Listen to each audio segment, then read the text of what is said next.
My disabled 13-year-old grandson was sleeping on a thin mattress in the freezing garage, curled up next to a lawnmower and a stack of recycling bins. Inside the main house, the thermostat was set to a cozy 72 degrees, and his stepmother was live streaming a tour of her brand new craft room, a room that used to be his bedroom. When I found him shivering in the dark, he looked up at me with blue lips and asked, "Grandpa, am I a bad boy? Is that why I have to sleep with the trash?" That question broke my heart, but what happened next turned my sadness into a cold, hard rage. I am Cornelius Banks, 71 years old, and I spent 40 years building skyscrapers and foundations in this city. I know how to build things up, but that night, I decided to tear my daughter-in-law's perfect little world down to the ground. Before I tell you how I evicted her from the luxury life I paid for, let me know where you are watching from in the comments below. Hit like and subscribe if you believe family is about love, not about who looks good on Instagram. It was 8 o'clock on a Tuesday night in mid-January when I pulled my truck into the driveway of the colonial-style house I had purchased for my son Terrence and his wife Meredith 5 years ago. The wind was howling, cutting through the heavy winter coats of anyone foolish enough to be outside. The temperature had dropped to 39 degrees, the kind of wet cold that settles in your bones and hurts your joints. I had not planned to visit. I was supposed to be at my poker game, but I had a nagging feeling, an intuition that had saved me on construction sites more times than I could count. I had called Terrence 3 times that day to check on Jordan, my grandson, but he had sent me straight to voicemail. Jordan has mild cerebral palsy. He walks with a limp, and his coordination is not perfect, but his mind is sharp, and his heart is the biggest thing about him. Since his mother, my first daughter-in-law, passed away 4 years ago, I have tried to be his shield. But shields cannot protect you from what happens behind closed doors. I walked up the driveway, bypassing the front door. I wanted to check the side gate because the last time I visited, I noticed the latch was loose. I am a builder. I fix things. That is who I am. As I walked past the detached garage, I heard a sound. It was not the wind. It was a rhythmic thumping, like someone kicking the wall. I stopped. The garage lights were off. I walked closer and put my ear to the cold metal door. I heard a cough. A wet, deep cough that sounded like it was coming from a small chest. I did not knock. I had a spare key to the side service door of the garage, because I kept some of my old tools there. I unlocked it and stepped inside. The smell hit me first. It was the sharp, chemical scent of gasoline, mixed with the musty odor of fertilizer and damp concrete. It was freezing in there, colder than the outside air, because the concrete slab held the chill like a freezer. I fumbled for the light switch, my heavy boots crunching on dry leaves that had blown in. The fluorescent tube flickered to life with a hum, casting a harsh, pale light over the cluttered space. And there he was. My breath caught in my throat. Tucked into the far corner, wedged between the riding lawnmower and a stack of blue recycling bins, was a dirty twin mattress on the floor. There was no bed frame, just a mattress stained with something dark, covered by a single thin fleece throw blanket. Jordan was curled into a tight ball, wearing only a pair of thin cotton pajamas. He was shaking so hard his teeth were chattering audibly. When the light hit his eyes, he flinched and tried to scramble backward, his legs tangling in the thin blanket. He looked terrified, not just cold, but scared. "Jordan!" I roared, rushing over to him. I dropped to my knees on the cold concrete, ignoring the pain in my own aging joints. I pulled him into my arms. He felt like a block of ice. His skin was clammy and pale, his lips a terrifying shade of purple. He looked at me, his eyes wide and glassy. "Grandpa Cornell," he stammered, his speech slurred from the shivering. "You found me. What are you doing out here, son?" I asked, pulling off my heavy wool coat and wrapping it around his small, trembling frame. I rubbed his arms, trying to generate some friction, some heat. "Why aren't you in your room?" Jordan looked down at his hands, his fingers twisting together nervously. "Mama Meredith said I make too much noise," he whispered. He called her Mama Meredith because Terrence had insisted on it, but the way he said it sounded like he was naming a prison warden. She said I drool on the pillowcases, and I drag my feet on the hardwood. She said only bad boys who ruin the house have to sleep in the garage, so they do not mess up the aesthetic. The word aesthetic sounded foreign coming from a 13-year-old boy. It was her word, Meredith's word. "Am I bad, Grandpa?" he asked, looking up at me with tears freezing on his cheeks. "Is that why it is so cold?" I felt a rage so pure and hot it nearly blinded me. I stood up, effortlessly scooping Jordan into my arms. He was too light for his age, another thing I had noticed lately, but had been told was just his metabolism. I held him tight against my chest, wrapping my coat around him like a cocoon. "You are not bad, Jordan," I said, my voice low and dangerous. "You are the best boy I know. But we are going to have a talk with the people inside." I kicked the service door open and marched across the small patch of yard to the back door of the main house. Through the kitchen window, I could see the warm glow of the recessed lighting. I could see the granite countertops I had paid for. I entered the mudroom without knocking. The heat of the house hit my face, a stark, insulting contrast to the icebox I had just left. The air smelled of expensive vanilla candles and roast chicken. It smelled like a home, but it felt like a crime scene. I heard voices coming from upstairs. I did not yell for Terrence. I did not call out. I walked straight to the stairs, my boots leaving muddy prints on the pristine white runner carpet Meredith was so proud of. I could hear her voice, high-pitched and performative, drifting down from the second floor. "So guys, I just wanted to show you the transformation," she was saying. "We really needed a space that sparked creativity, you know? A sanctuary for my mental health." I reached the landing. The door to what used to be Jordan's bedroom was wide open. I stood in the doorway, holding my shivering grandson, and looked inside. The room was unrecognizable. Gone were Jordan's posters of space shuttles. Gone was his specially adapted desk. The walls were painted a soft, creamy beige. The room was filled with white shelving units holding color-coordinated ribbons, jars of buttons, and a sleek sewing machine that still had the plastic film on the display. In the center of the room stood Meredith. She was wearing a cashmere sweater that probably cost more than Jordan's medical bills for the month. She had a ring light set up and was talking to her phone, smiling that wide, fake smile she used for her 3,000 followers. "This is my craft room," she chirped to the camera. "It used to be a guest room, but we just really needed to prioritize self-care and beauty in this season of our lives." She did not even see us at first. She was too busy preening for the strangers on the internet. "Guest room," I said, my voice booming off the walls. Meredith jumped, nearly knocking over her ring light. She spun around, her hand flying to her chest. The smile dropped from her face instantly, replaced by a look of annoyance. "Cornell," she hissed, glancing at her phone screen to make sure I wasn't in the frame. "You scared me. I am live right now. Can you please go downstairs?" I stepped into the room. I stepped right into the frame of her camera. I wanted every single one of her followers to see exactly what was happening. "You called this a guest room," I said, shifting Jordan's weight in my arms. Jordan let out a small, jagged cough. "This was my grandson's bedroom. Where is his bed, Meredith?" Meredith scrambled to grab her phone, ending the live stream with a frantic tap of her manicured finger. She turned on me, her face flushed with anger. "What are you doing? You just ruined my engagement metrics," she snapped. "And why is he inside? He is filthy. Look at him. He is getting grease on your coat." She pointed at Jordan as if he were a stray dog I had dragged in from the street. She did not ask if he was cold. She did not ask why he was shaking. She worried about the grease. "He was sleeping in the garage, Meredith," I said, my voice shaking with the effort to not scream. "It is 39 degrees outside. He has no heat.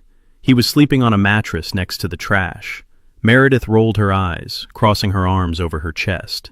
"Oh, stop being dramatic, Cornell. The garage has a space heater. It is perfectly fine. He prefers it out there. He says it is his man cave. He said he is out there because he is a bad boy who ruins your aesthetic," I countered. "Well, he does ruin things," she shot back, her mask slipping completely. "He drags that brace across my hardwood floors. He spills things. Do you know how much it costs to clean these carpets?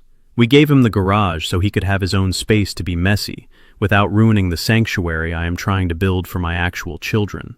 Her actual children, Braden and Kaylee.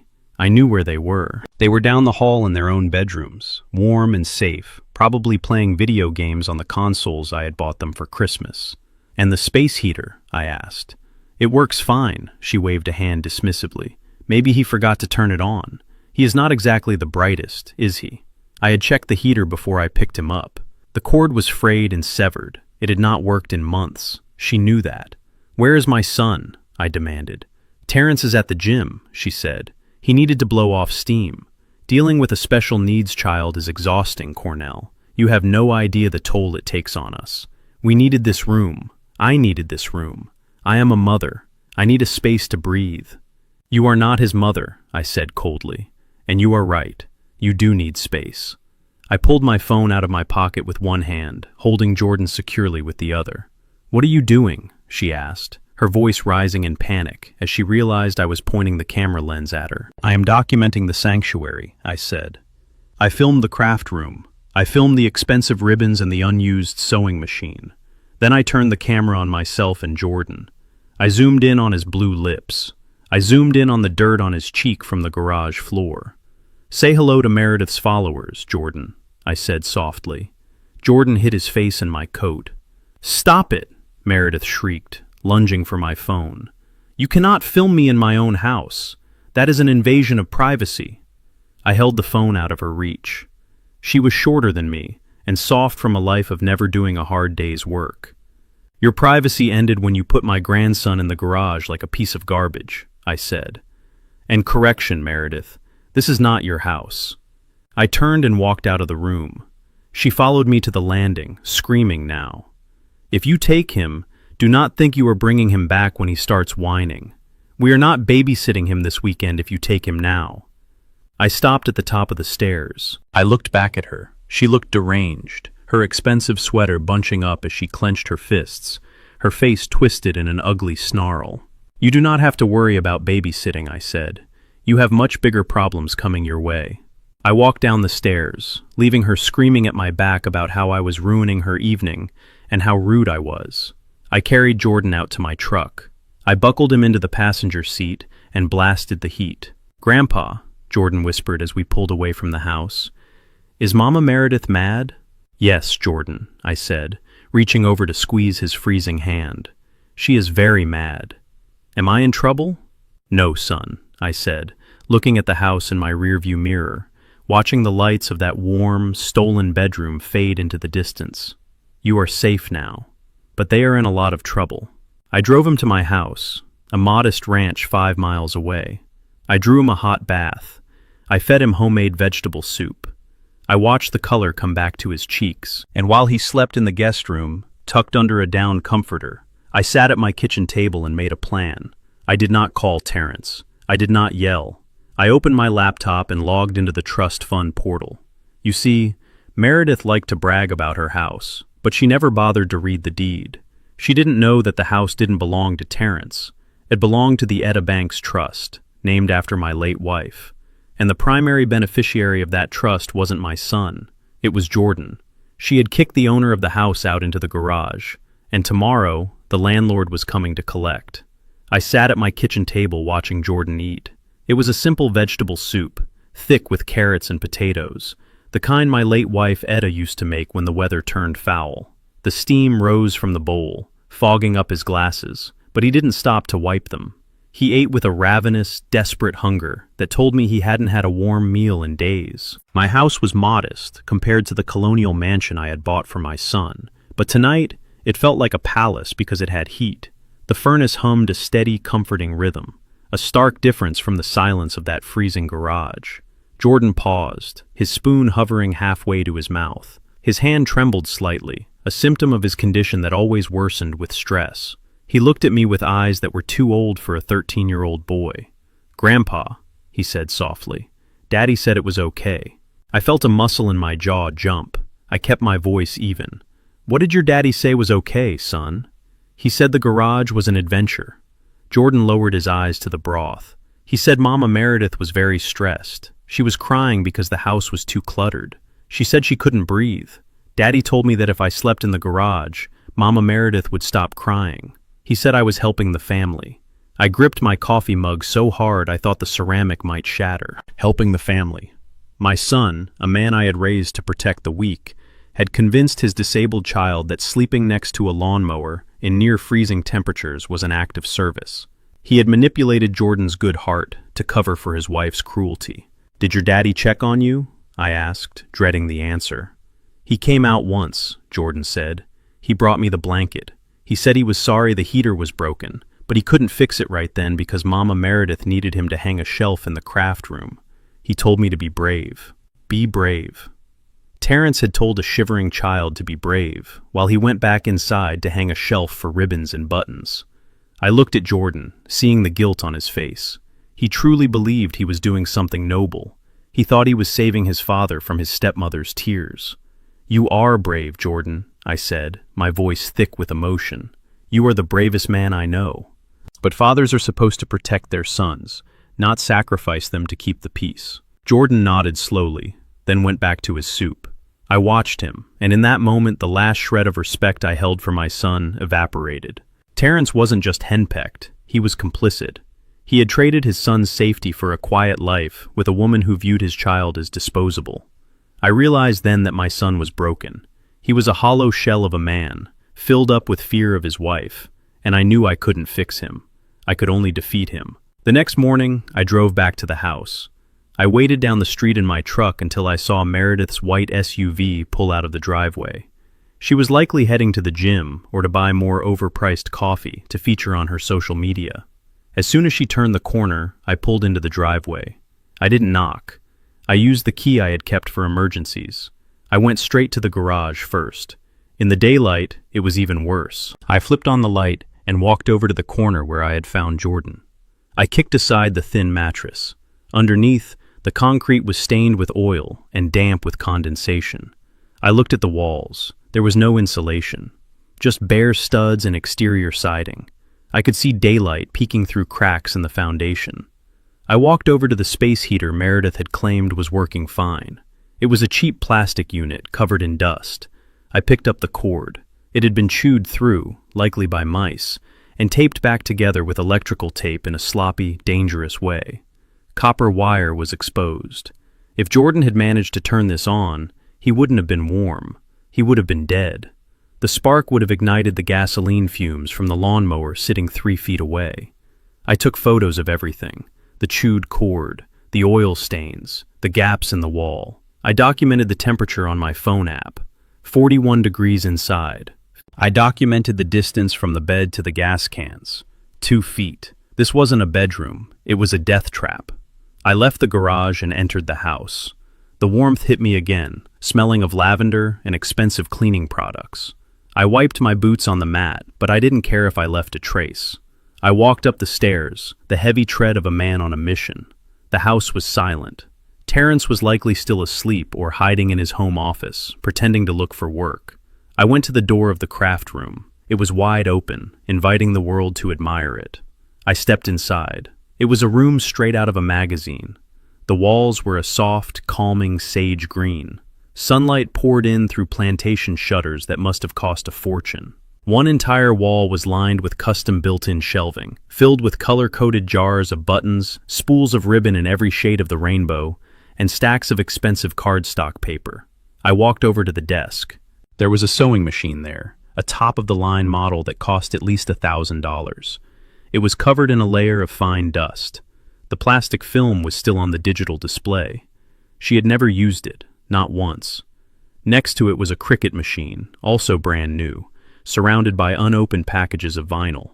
This wasn't a workspace, it was a set. It was a prop for her videos, a backdrop for her to sell the image of a perfect, creative mother. She had evicted a human being for a room dedicated to hobbies she didn't even practice. I left the craft room and walked down the hall. The door to Braden's room was ajar. Braden was Meredith's 10-year-old son from her first marriage. I pushed the door open. It was massive. A queen-size bed sat in the center, covered in a designer comforter. A 60-inch flat-screen TV was mounted on the wall, connected to the latest gaming console. The floor was littered with expensive sneakers and brand-name clothes. I checked Kaylee's room next. She was 8. Her room was a pink princess fantasy, a canopy bed with sheer curtains, a dollhouse that was bigger than my first apartment, a walk-in closet bursting with clothes. 4 bedrooms in this house, one for Meredith and Terrence, one for Braden, one for Kaylee, and one for ribbons. There was plenty of room. There had always been room. Jordan wasn't in the garage because of a lack of space. He was in the garage because he didn't fit the brand. I heard the front door open downstairs. Heavy footsteps echoed in the foyer. Terrence. I walked out to the landing and looked down. My son was standing there, holding a gym bag, looking up at me with wide, startled eyes. He looked good, fit, healthy. He was wearing workout clothes that probably cost more than Jordan's monthly disability check. He didn't look like a man in distress. He looked like a man who was comfortable. "Dad," he said, his voice cracking slightly. "What are you doing here? Where is Jordan?" I walked down the stairs slowly, one heavy step at a time. "Jordan is safe," I said, "which is more than I can say for him when he is with you." Terrence dropped his bag. "Dad, look, it's complicated. You don't understand the pressure Meredith is under. She needs her creative space. The house feels so small when we are all on top of each other." "The house is 3,000 square feet, Terrence," I said, reaching the bottom of the stairs and standing toe-to-toe with him. "It has 4 bedrooms. Your stepchildren have televisions and walk-in closets. Your wife has a room for buttons, and your son was sleeping next to a gas can." Terrence flinched. "It was temporary, Dad. We were going to fix up the garage, make it a studio apartment. He wanted independence. He is 13. He is a child with cerebral palsy," I roared, my voice shaking the walls. "He needs a railing to get out of the bathtub. He needs help tying his shoes. He does not need independence in a freezing shed. You put him there because you are a coward." Terrence's face flushed red. He took a step back, his hands raising defensively. "Do not call me a coward. I am doing the best I can. Marriage is about compromise. Compromise is picking a restaurant," I spat. "Compromise is not putting your child in a kennel to please a woman who hates him. You compromised his life, Terrence. You compromised his dignity." Just then, the front door opened again. Meredith breezed in, carrying a tray of iced coffees and several shopping bags. She stopped dead when she saw me, her smile vanishing instantly. "Oh, great," she muttered, setting the coffees down on the entry table. "The ambush continues. I thought I made it clear last night, Cornell. You are not welcome to just barge in here. This is my private residence." I turned my gaze to her. She was wearing oversized sunglasses and a designer tracksuit.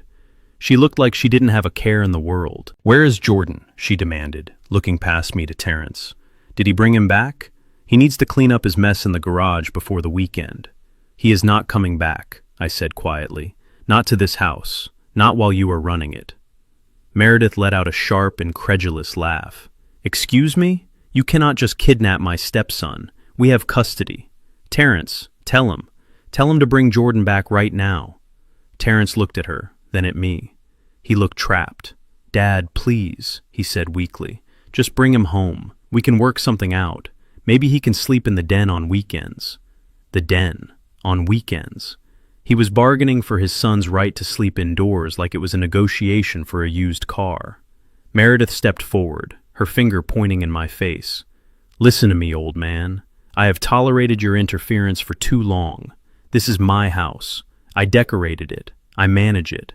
I decide who sleeps where.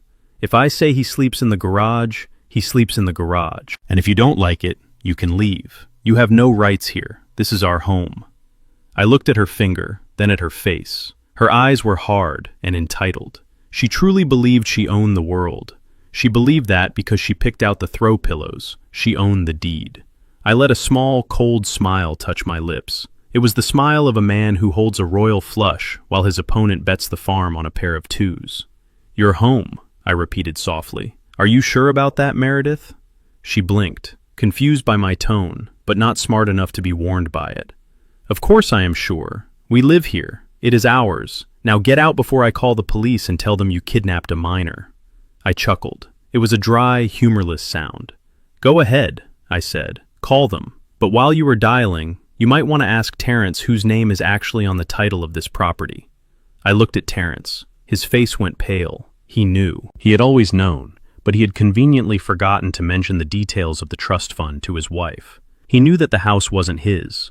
He knew he was just a guest. Meredith looked at Terrence, sensing the shift in the air. "What is he talking about, Terrence?" I turned my back on them and walked to the door. I didn't need to explain it to her.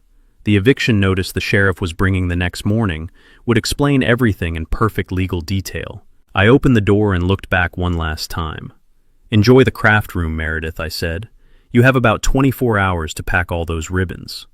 I walked out into the cold morning air, leaving them standing in the foyer of a house they had already lost. The next morning, the temperature had dropped another 10 degrees. The sky was a slate gray, promising snow that would cover the city in a few hours.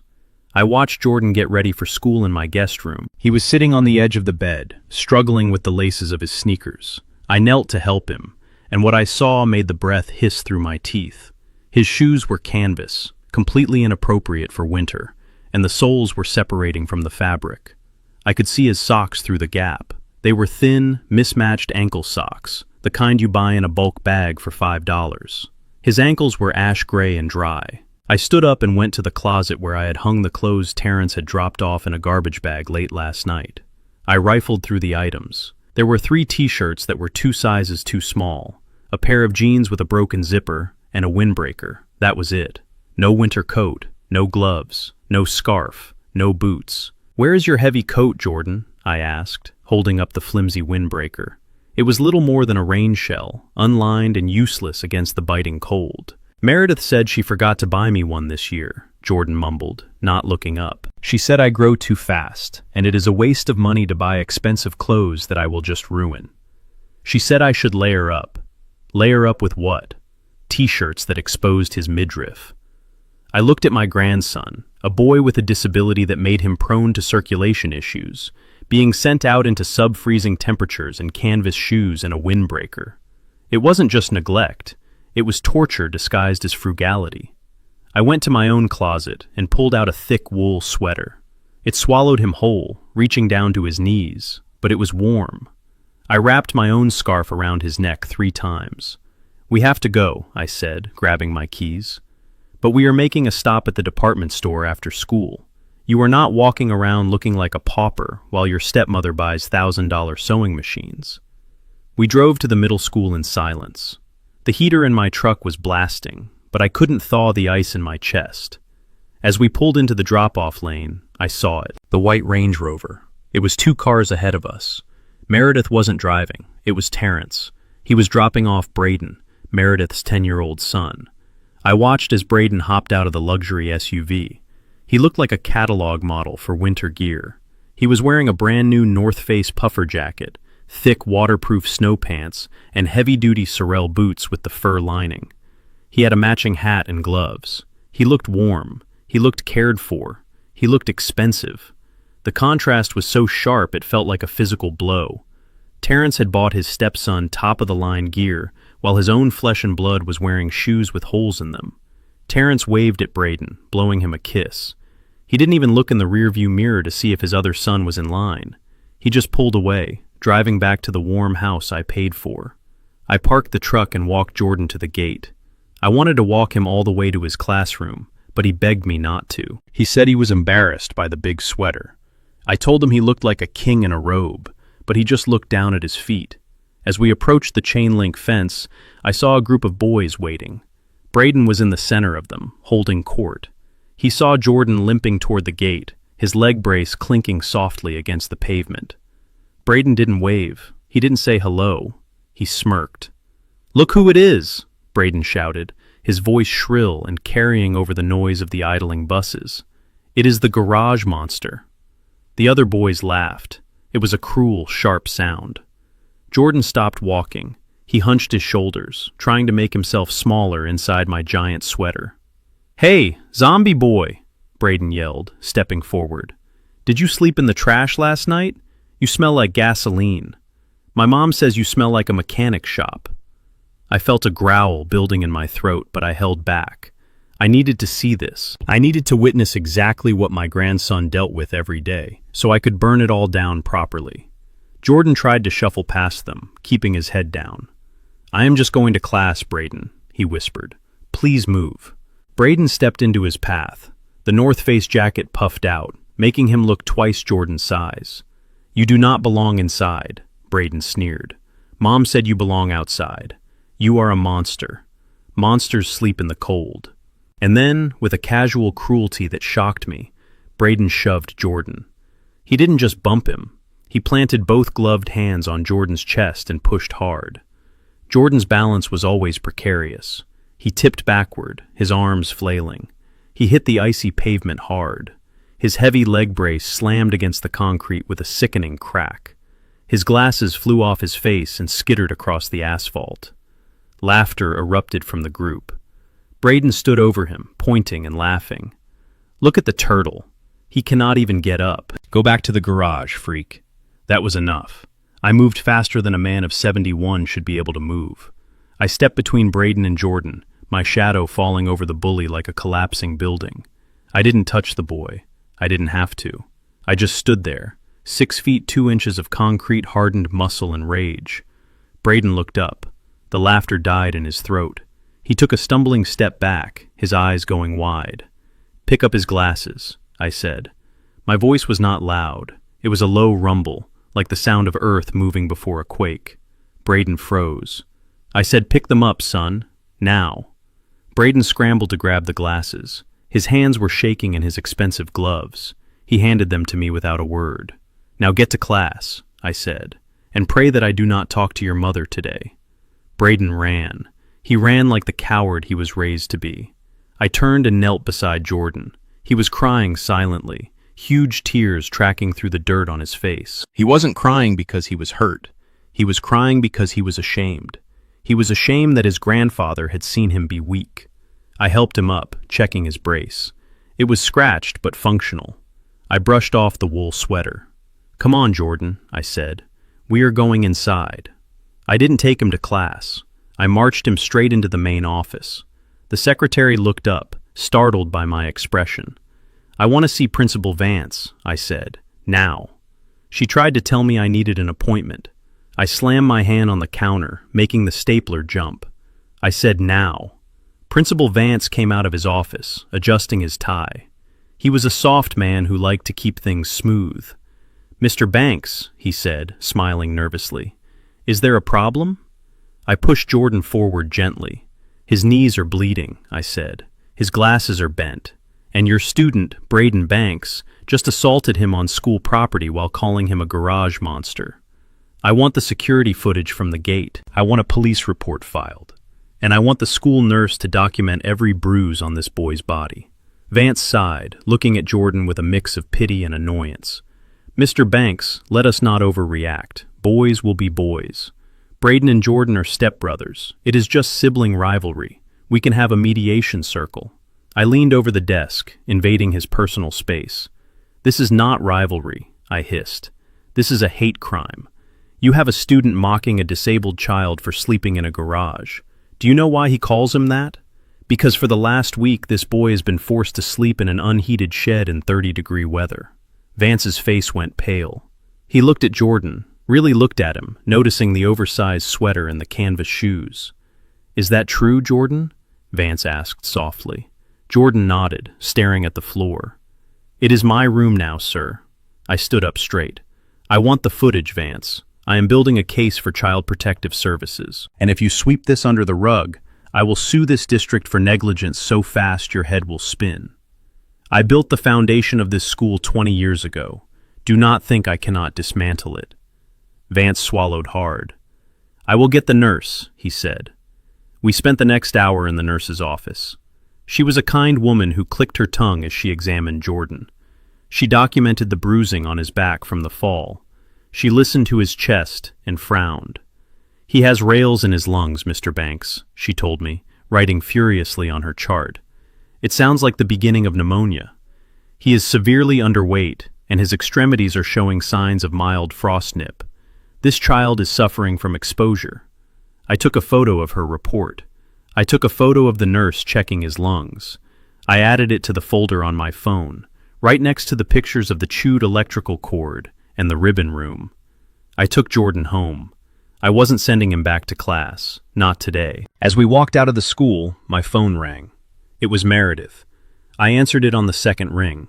I didn't say hello. I just listened. "You son of a bitch," she screamed. Her voice was so loud I had to hold the phone away from my ear. "Braden just called me from the bathroom. He is crying. He is traumatized. How dare you threaten my son? How dare you embarrass him in front of his friends?" "He pushed a disabled boy onto the concrete, Meredith," I said calmly. "He assaulted him." "He was playing," she shrieked. "They were playing tag. Braden said Jordan tripped because he is clumsy. And then you loomed over him like a thug and threatened him. You hurt his self-esteem, Cornell. He is a sensitive boy. He is an artist. You damaged his spirit." "His spirit seemed fine when he was calling his brother a monster," I said. "You have no right to be at that school," she yelled. "You are not his guardian. I am. Terrence and I have full custody. I called my lawyer, Cornell. I know my rights. You are harassing us. You are stalking my family. If you go near Braden again, or if you try to pick Jordan up without my permission, I will file a restraining order. I will have you arrested for kidnapping." "Do it," I said. "File the order." "You think I won't," she laughed, a high, manic sound. "I will destroy you. I will make sure you never see Jordan again. You are just a bitter old man who is jealous of our happiness. You are banned from our house. You are banned from the school. Bring Jordan back to the house immediately, or I am calling the cops." I looked at Jordan sitting in the passenger seat of my truck, wrapped in my sweater, drinking a hot chocolate I had bought him. He looked peaceful for the first time in years. "I am not bringing him back, Meredith," I said, "and you can call the cops. In fact, please do. I have a school nurse's report that says your stepson has frostnip and pneumonia from sleeping in your garage. I have video footage of your son assaulting him, and I have a trust fund document that says you are living in a house you do not own." There was a pause on the line, a short, sharp intake of breath. "What did you say about the trust fund?" she asked, her voice dropping an octave. I hung up. I didn't need to explain myself to her. I needed to go to the bank. It was time to pull the plug. I sat in the high-back leather chair across from Reginald Caldwell, my family attorney for over 30 years. His office smelled of old books and lemon polish, a scent that usually calmed me, but today my blood was running too hot for calm. Reginald adjusted his spectacles and looked at the photos I had spread across his mahogany desk. He looked at the picture of the frayed electrical cord. He looked at the image of Jordan's bruised knees. He looked at the shot of the craft room filled with expensive, unused equipment. He did not say a word for a long time. He just took a slow, deep breath and steepled his fingers. "Cornell, this is egregious," Reginald said finally, his voice low and gravelly. "This goes beyond bad parenting. This is endangerment." "I know what it is, Reggie," I said, leaning forward. "I want to know what we can do about it. I want to trigger the clause." Reginald looked up at me sharply. "The nuclear option. Are you sure?" "I am sure." He opened a thick file folder labeled the Etta Banks Testamentary Trust. My late wife, Etta, had been the smart one with the paperwork. When she got sick, she made sure everything was airtight. She knew Terrence had a weak spine. She knew he was easily led by shiny things and strong personalities. So she bypassed him. "Let us review the terms just so we are clear," Reginald said, sliding a document toward me. "The property located at 45 Maple Drive is held by the trust. It is not owned by Terrence Banks. It is owned by the trust for the sole benefit of Jordan Banks until he reaches the age of 25. I nodded. I knew the words by heart. Etta had written them. "Terrence is listed as the custodial guardian," Reginald continued. "He is allowed to reside in the property rent-free, solely on the condition that he provides a safe, stable, and nurturing environment for the primary beneficiary, Jordan. And if he fails," I asked, tapping the photo of the garage mattress. "If he fails to meet these standards," Reginald said, his eyes hard, "the trustee has the right to revoke his residency privileges immediately. You are the trustee, Cornell. You have the power to evict him." "Eviction takes time," I said. "I want them to feel it now. I want them to understand that the well has run dry."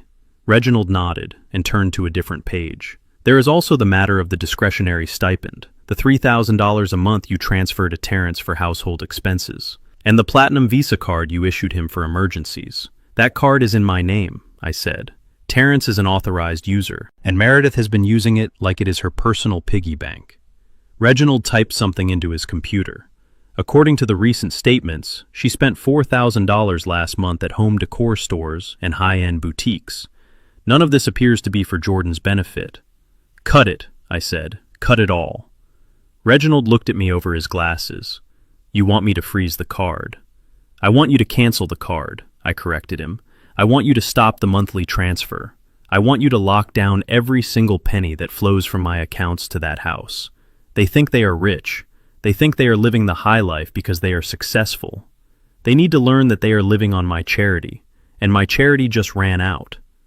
Reginald hit the enter key with a definitive click. It is done. The card is dead. The transfer for this month, which was scheduled for tomorrow, has been canceled. "Good," I said, standing up. "Cornell," Reginald warned, standing up with me. "When this card declines, it is going to get ugly. Meredith is not the type of woman who handles a budget crisis with grace." I put my hat on and adjusted the brim. "I am counting on it, Reggie. I want her to show her true colors when the money stops. I want Terrence to see exactly who he married when he can no longer buy her happiness with my money." I walked out of the law office feeling lighter than I had in years. I had just fired the first shot in a war for my grandson's future. And the best part was, they had no idea the ammunition was already in the air. 5 miles away, at the exact moment Reginald hit that enter key, Meredith was standing in the checkout line at Hobby Lobby. I know this because I received the transaction alert on my phone a minute later. Attempted charge, $542. Status, declined. I can only imagine the scene, but I know Meredith well enough to paint the picture. She would have had a cart full of useless things, decorative signs that say "Gather" and "Blessed" in loopy fonts, oversized vases she didn't need, rolls of premium fabric for projects she would never start. She would be standing there, tapping her foot, impatient with the cashier, probably checking her reflection in her phone screen. The cashier would have rung everything up. The total would have flashed on the screen. Meredith would have handed over the heavy metal platinum Visa card, with a dismissive wave of her hand, not even looking at the employee. Then the machine would have made that terrible, buzzing sound. "I'm sorry, ma'am," the cashier would say. "It says declined." Meredith would laugh. "That is impossible. Run it again. It's a platinum card. There is no limit." The cashier would try again. Beep, declined. Now the line behind her would be getting restless. People shifting their weight, sighing, checking their watches. Meredith hated to be embarrassed. She hated to look like she didn't belong. "Try it one more time," she would snap, her voice getting shrill. "Your machine must be broken. Do you know how much money we spend here?" Beep, declined. Pick up card. "Ma'am, do you have another form of payment?" the cashier would ask, her voice flat and tired. Meredith didn't have another form of payment. Her personal cards were maxed out. Terrence's personal account was overdrawn because they spent everything they had on appearances. They lived entirely on the float of my credit card. I bet she turned red. I bet she started shouting about customer service and incompetent systems. I bet she had to leave that cart full of $500 worth of junk right there at the register and walk out of the store with nothing but her indignation. She would have to walk past the people in line, the people she thought she was better than, with her head down and her face burning. The notification on my phone was the most satisfying text message I had ever received. But I knew the silence wouldn't last long.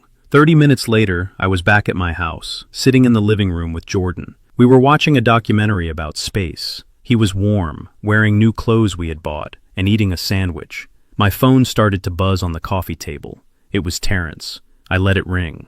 I took a sip of my iced tea. It rang again, and again. Finally, I picked it up. "Dad." Terrence's voice was breathless, panicked. "Dad, are you there?" "I am here, Terrence," I said calmly. "Why are you shouting?" "Something is wrong with the card," he said. "Meredith is at the store. She just called me screaming. She said the card was declined 3 times. It was humiliating, Dad. She had a full cart. She said people were staring at her." "Is that so?" I said, leaning back in my chair. "That is unfortunate." "Dad, you need to call the bank," Terrence pleaded. "It must be a fraud alert or something. We need that card. We have groceries to buy. We have gas to put in the car." "You have groceries," I said. "I saw your fridge yesterday. It was full of organic produce and expensive cheeses." "That is for Meredith's diet," Terrence stammered. "Dad, please, just fix it. She is on her way home and she is furious. She says I need to handle this." I looked at Jordan. He was engrossed in the TV, safe and happy. "I cannot fix it right now, Terrence," I said, my voice smooth and detached. "The system is down, or maybe it is a spending limit issue. I have been reviewing the accounts and the expenses are unusually high this month." "What do you mean high?" Terrence asked, his voice rising in pitch. "It is the same as always. Exactly, I said. Maybe that is the problem. Dad, stop playing games, Terrence shouted.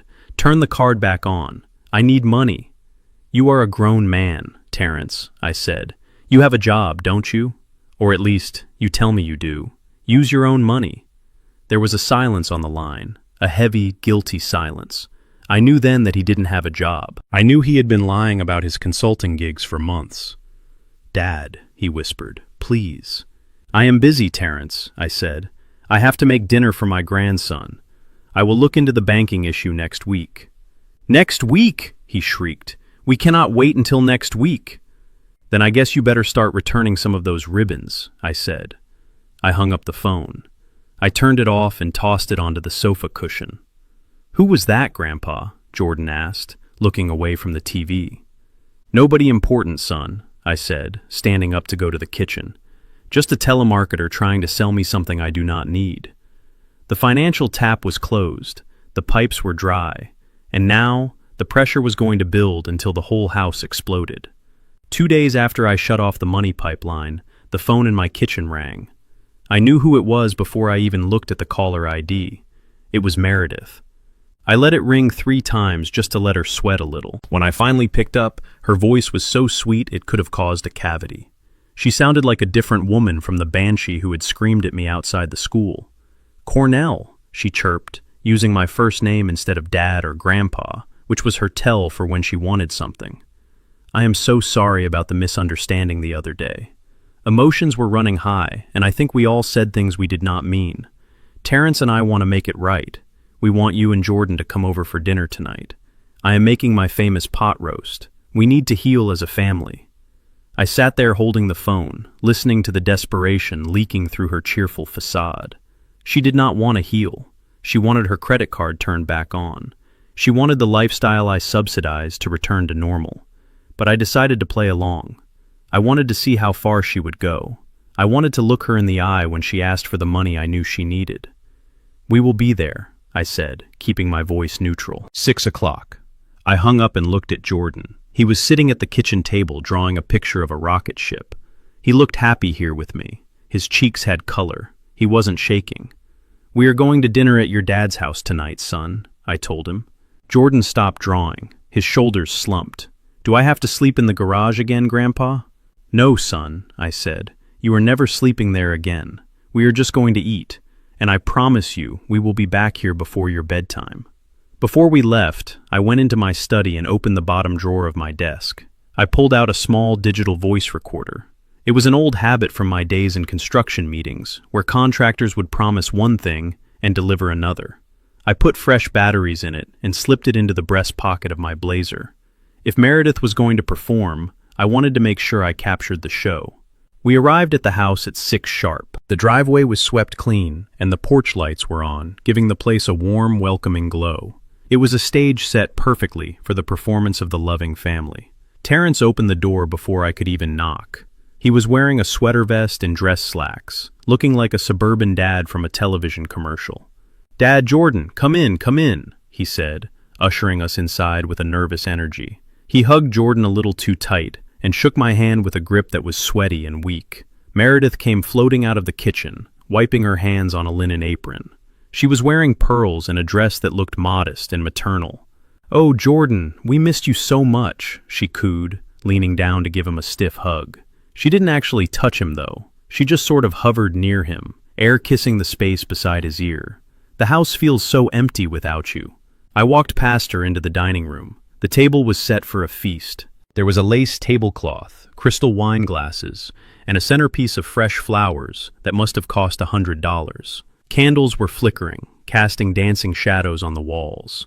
It was elegant, it was impressive, and it was completely fake. "Sit anywhere you like," Meredith said, gesturing to the table. "Well, except there. That spot is for Jordan." She pointed to the far end of the table, right at the corner. It was set apart from the rest, slightly isolated. At every other place setting, there was a charger plate topped with fine bone china. Gold-rimmed plates that had been a wedding gift from Etta and me. They were delicate, beautiful, and expensive. Beside them lay heavy silver cutlery and crystal goblets. But at Jordan's place there was a plastic placemat, and sitting on it was a bright blue plastic plate with raised edges, the kind you buy for a toddler. Beside it was a plastic cup and a bent metal spoon. I stared at that blue plate. It sat there like an insult in the middle of all that luxury. "Why does my grandson have a picnic plate, Meredith?" I asked, my voice low. Meredith laughed lightly, pouring wine into my glass. "Oh, Cornell, you know how he is. His hands shake. We do not want him to accidentally break the good china. It is a safety precaution, really. We do not want him to cut himself if a plate shatters." Jordan looked at the plastic plate and then at the floor. He knew what it meant. It meant he wasn't trusted. It meant he wasn't equal. He sat down silently, his small body shrinking in the chair. Terrence sat down and unfolded his napkin, avoiding my eyes. "It is just for tonight, Dad. The roast is hot. Let us just eat." Meredith brought out the food. It was a production. The pot roast was on a silver platter surrounded by roasted vegetables. There were homemade rolls and mashed potatoes. She served everyone, putting huge portions on the china plates. When she got to Jordan, she scooped a small amount onto his plastic dish like she was feeding a pet. So Cornell Meredith began taking a sip of wine. "We have been doing a lot of thinking since you took Jordan. We realized that maybe the garage was not the best solution. It was just a temporary fix, you know, because we are so cramped for space." I cut a piece of meat slowly. 4 bedrooms, I said. 3,000 square feet. Cramped. "Yes, well, boys need their own space," Meredith continued undeterred. "And Jordan has special needs. He needs a space that is accessible. That is why Terrence and I have come up with a wonderful plan. A renovation." I chewed the meat. It was dry. "A renovation," I repeated. "Yes," Terrence jumped in, eager to please. "We want to build an addition off the back of the house. A suite just for Jordan. It would have a bedroom, a handicap-accessible bathroom, maybe even a little kitchenette. It would be perfect for him. He would be close to the family, but he would have his independence." It sounded nice. It sounded thoughtful. If I didn't know them, I might have been moved. "And how much would this addition cost?" I asked. "Well, contractors are expensive these days," Meredith said, sighing dramatically. "We got a few quotes. It is looking like it will be around $100,000. I nodded slowly. "That is a lot of money, especially for a couple who just had their credit card declined at a craft store." Meredith's smile faltered, but she recovered quickly. "That is why we wanted to talk to you. We can get a construction loan, but the bank requires a co-signer. Since the house is technically in the trust, they need your signature. And, well, we were hoping you might contribute to the down payment, for Jordan's sake." "For Jordan's sake." She smiled at me, her teeth white and predatory. "You want $100,000 to build a room for Jordan?" I asked. "Yes," Meredith said, leaning forward. "It is the only way we can bring him home comfortably. We just want him to be happy, Cornell." I reached into my pocket and pulled out my phone. I unlocked it and opened the browser. I had done my homework. I knew exactly what Meredith had been posting on her private Pinterest board, the one she thought I didn't know about. "Is this the addition?" I asked, turning the phone so she could see the screen. It was a blueprint, but it wasn't a handicap-accessible suite. It was a design for a luxury sunroom, with floor-to-ceiling glass windows leading out to an in-ground saltwater pool. The caption on her pin read, "My Dream Oasis Summer Project." Meredith turned pale. "Where did you get that?" "I have eyes, Meredith," I said, "and I have friends in the permitting office. I know you filed a permit application last week. It was not for a bedroom. It was for a pool and a patio. You want me to sign a loan for $100,000 so you can swim while my grandson rots in a garage?" Terrence choked on his wine. "Dad, that is not true. We changed the plans." "Stop lying," I roared, slamming my fist onto the table. The silver cutlery jumped. The wine in the glasses rippled. Jordan flinched, dropping his plastic spoon. "You invited me here to lie to my face," I said, my voice rising with every word. "You feed my grandson on plastic like he is a dog, while you eat off the china I bought you. You ask for money for a pool and use his disability as the bait."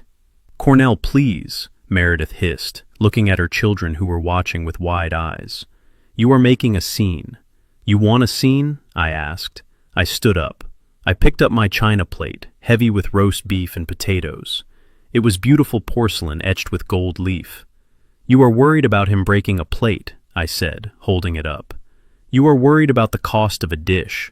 I hurled the plate onto the floor. It smashed with a spectacular crash, exploding into 1,000 shards of white and gold. Gravy splattered onto the expensive rug. Braden screamed. Meredith gasped, jumping out of her chair. "My china!" she shrieked. "You crazy old man, you broke my china." "It is not your china," I yelled. "It is mine.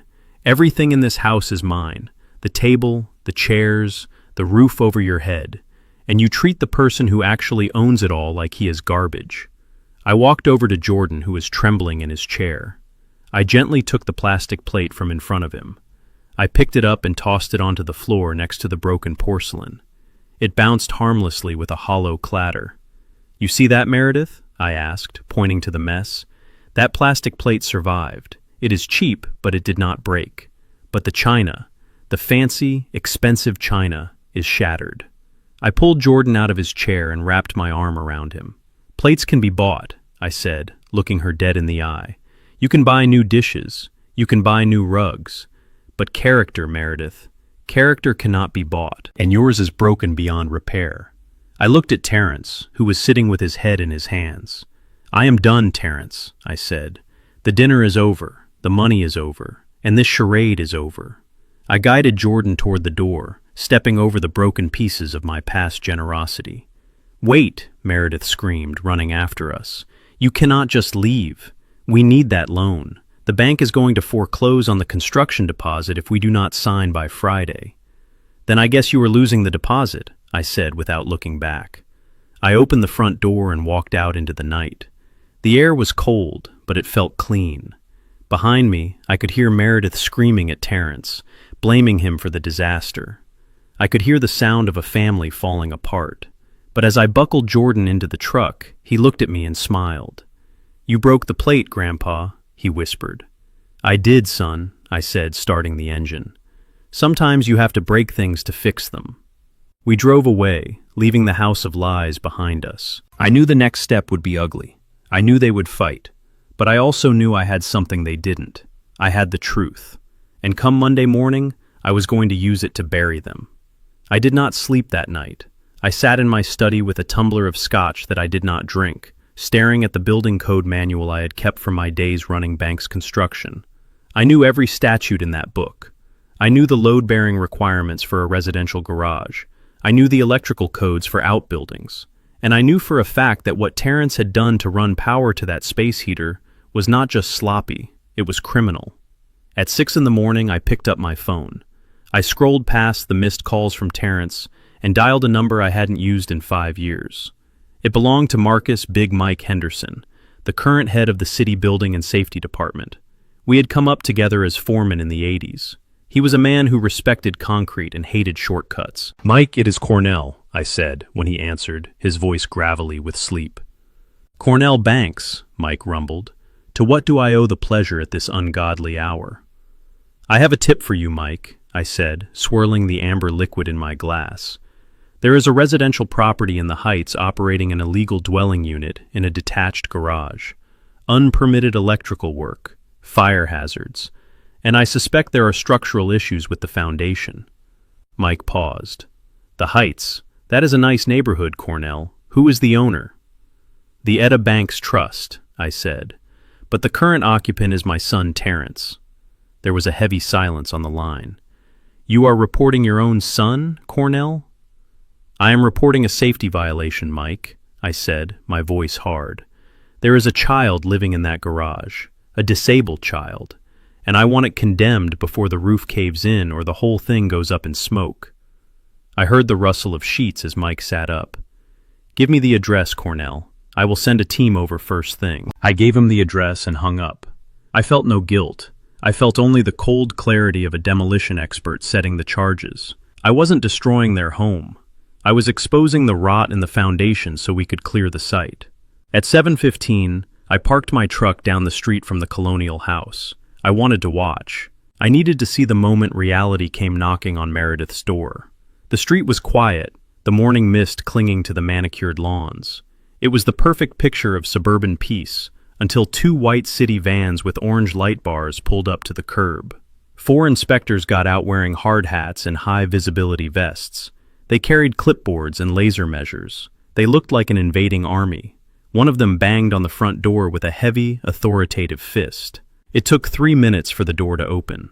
Meredith appeared in a silk robe, her hair in curlers, looking disoriented and furious. I couldn't hear what she said, but I saw her pointing a finger at the lead inspector. She was trying to pull rank, trying to use her influencer voice on a man who cared more about rebar than follower counts. The inspector didn't flinch. He handed her a piece of paper, likely a warrant or an inspection notice, and signaled his team. 2 men marched past her into the house. 2 others headed straight for the garage. Meredith stood on the porch, screaming. She pulled out her phone, probably trying to call Terrence or her lawyer. But the inspectors were already at work. I watched as they cut the padlock on the garage door. They rolled it up, revealing the squalor inside. Flashlights cut through the gloom. I saw them taking photos, flash after flash illuminating the oil stains, the thin mattress, the chewed cords. Then I saw Terrence run out of the house. He was wearing boxer shorts and a t-shirt, looking small and terrified. He ran to the garage, trying to block the inspectors. I saw him waving his hands, pleading.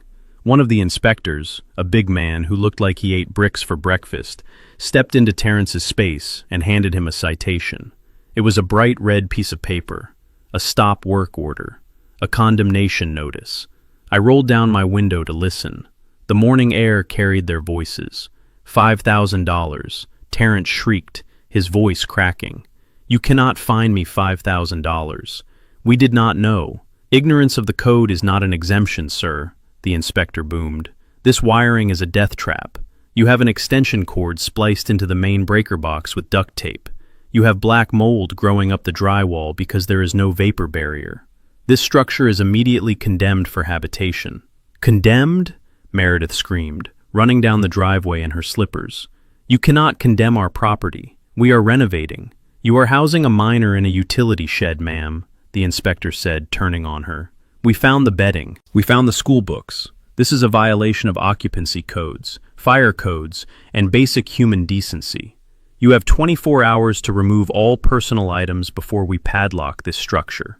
And if I see anyone sleeping in here again, I am calling the police and having you both arrested for child endangerment. Meredith went pale. Arrested?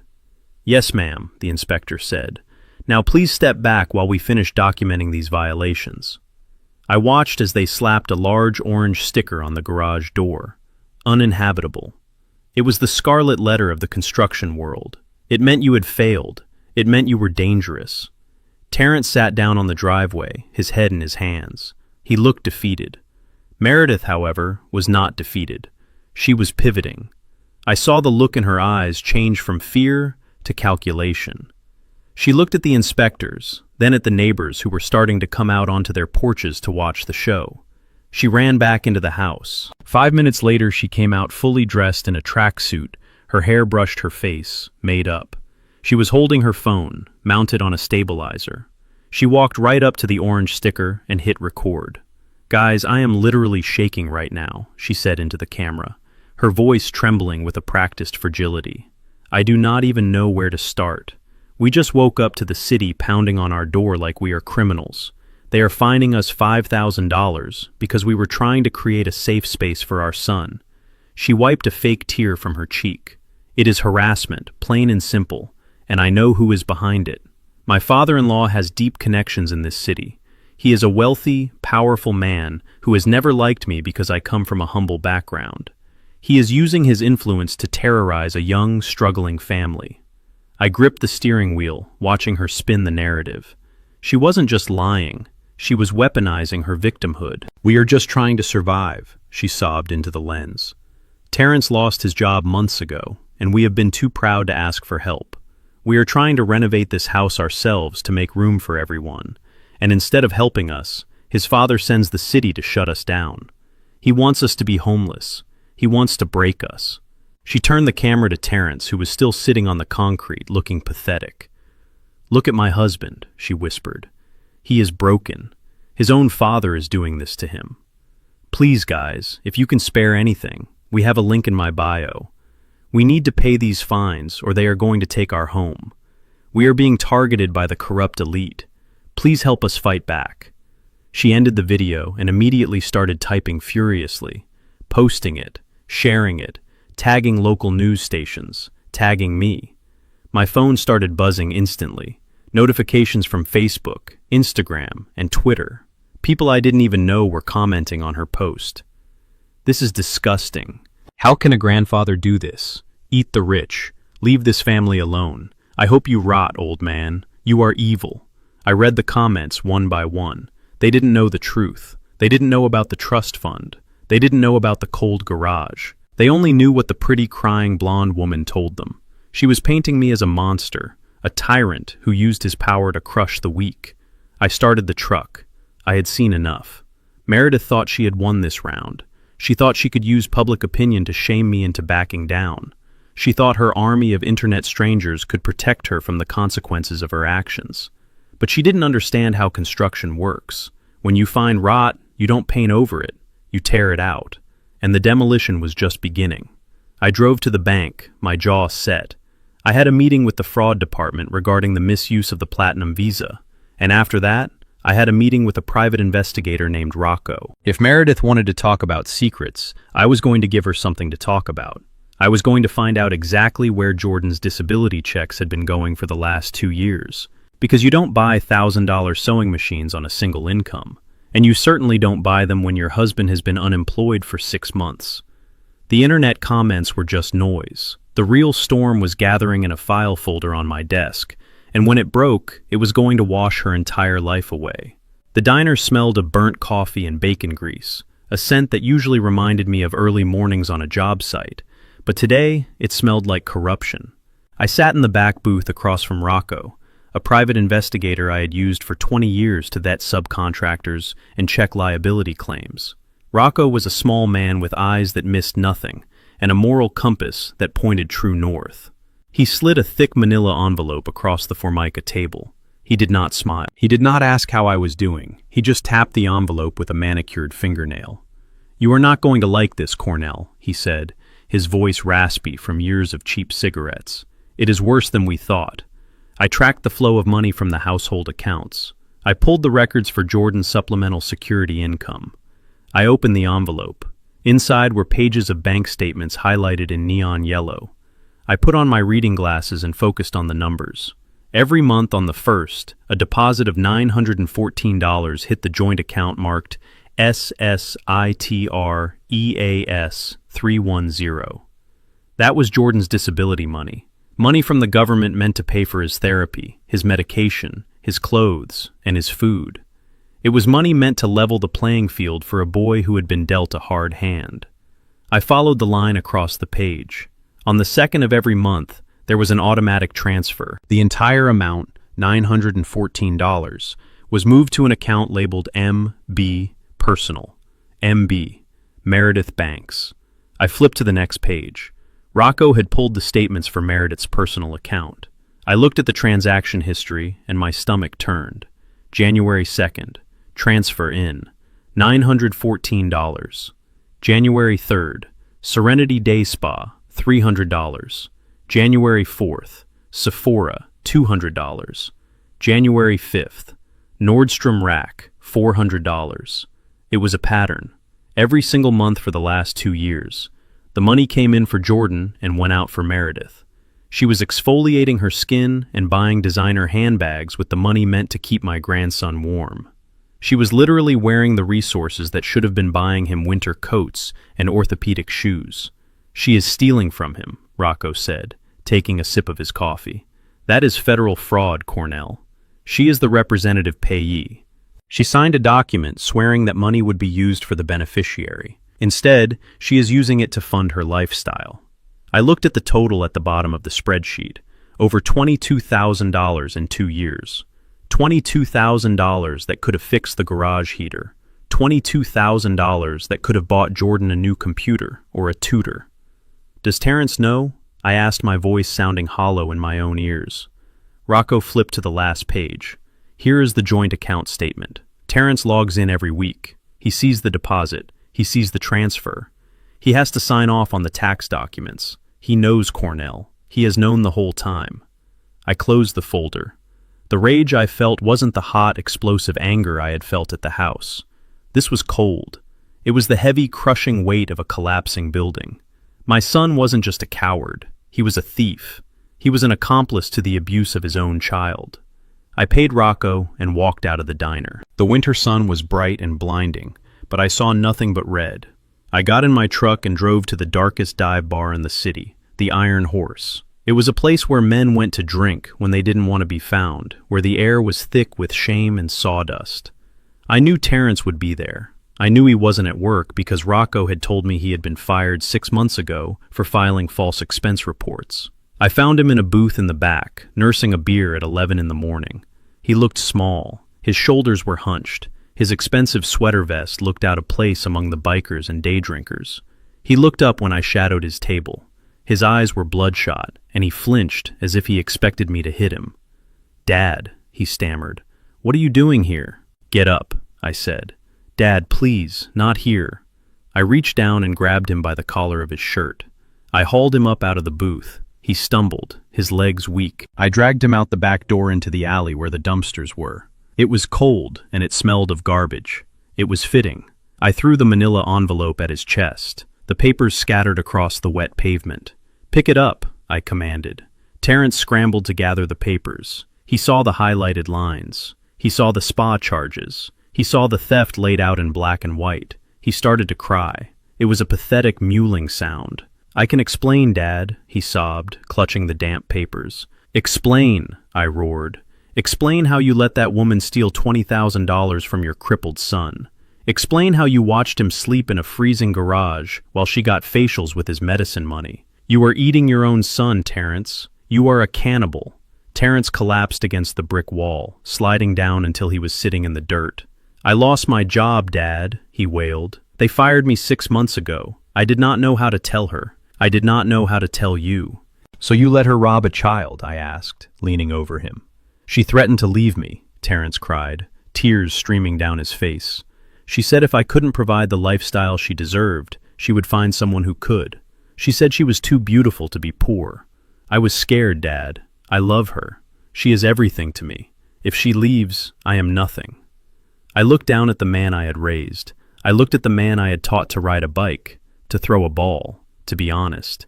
And I saw nothing. I saw a void where a soul should be. "She is everything to you," I repeated slowly. "And what is Jordan? What is your son? Is he nothing?" Terrence wiped his nose on his sleeve. "Jordan is resilient," he whispered. "He is tough. He does not need much. Meredith needs things, Dad. She gets depressed if she cannot shop. I just wanted to keep the peace. I just wanted to keep my family together." "You do not have a family," I said, my voice dropping to a whisper that was more terrifying than any scream. "You have a parasite attached to your wallet, and a victim you keep in the garage. You sacrificed your own blood to keep a woman who does not respect you." "She loves me," Terrence insisted, looking up with desperate eyes. "She loves the money I put in your account," I said. "She loves the house I bought, and when that is gone, she will be gone too. But that is not what matters right now. What matters is what you did. You stole from the federal government. You stole from a disabled minor. You committed a felony, Terrence." Terrence's face went gray. "Are you going to turn me in?" I looked at him, and for a moment, I remembered him as a little boy holding my hand at the zoo. I remembered the pride I felt when he graduated college. And then I remembered Jordan's blue lips and the blue plastic plate. I remembered the hunger in my grandson's eyes. "I'm not going to turn you in yet," I said. "I'm going to let you sit with this. I'm going to let you watch her spend the last few dollars you have. And then, when you are in the gutter, I want you to remember this moment." I turned to walk away. "Dad, wait," Terrence called out, struggling to his feet. "Help me, please. I do not know what to do. Fix this. You always fix everything." I stopped. I didn't turn around. "I cannot fix this," I said. "I fix broken foundations, Terrence. I cannot fix a man who has no spine." "But I am your son," he pleaded. "No," I said, and the word felt like a stone in my throat. My son would never let a woman abuse a child. My son would have worked 3 jobs to buy a winter coat. My son had honor. I turned my head slightly, just enough to see him one last time. "You chose your wife, Terrence. You chose a devil because she was pretty, and she let you feel like a big man while she spent my money. You made your choice. Now you have to live with it. I am done, I said. I am not your father anymore. I am Jordan's grandfather. And Jordan has no father. I walked down the alley, leaving him standing there in the garbage, surrounded by the evidence of his crimes. He screamed after me. He called my name. He begged, but I kept walking. I walked until I reached my truck. I sat inside and gripped the steering wheel until my knuckles turned white.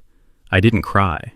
I didn't have any tears left for him. I had used them all on the boy in the garage. I drove home to my grandson. When I walked in the door, Jordan was sitting on the floor building a complex Lego set I had bought him. He looked up and smiled a genuine bright smile that lit up the room. "Hi, Grandpa," he said. "Did you have a good meeting?" I looked at him and I saw the future. I saw the young man he would become. I saw the strength in him that his father lacked. "Yes, Jordan," I said, kneeling down to hug him. "It was a very good meeting. I took out the trash. I went into the kitchen and made a phone call to Rocco. Proceed with the next phase," I said. "Send the file to the Social Security Administration Fraud Department and send a copy to the district attorney." "You are sure?" Cornell Rocco asked. "This is your boy." "He is not a boy," I said. "He is a criminal. Burn him down." I hung up the phone. The hardest part was over. I had cut off the limb to save the body. Now all that was left was to watch the infection die. Meredith thought she was fighting a lonely old man. She didn't know she was fighting a man who had nothing left to lose. She was about to find out that when you corner a builder, you better be wearing a hard hat, because the roof is about to come down. The silence in the colonial house on Maple Drive was not peaceful.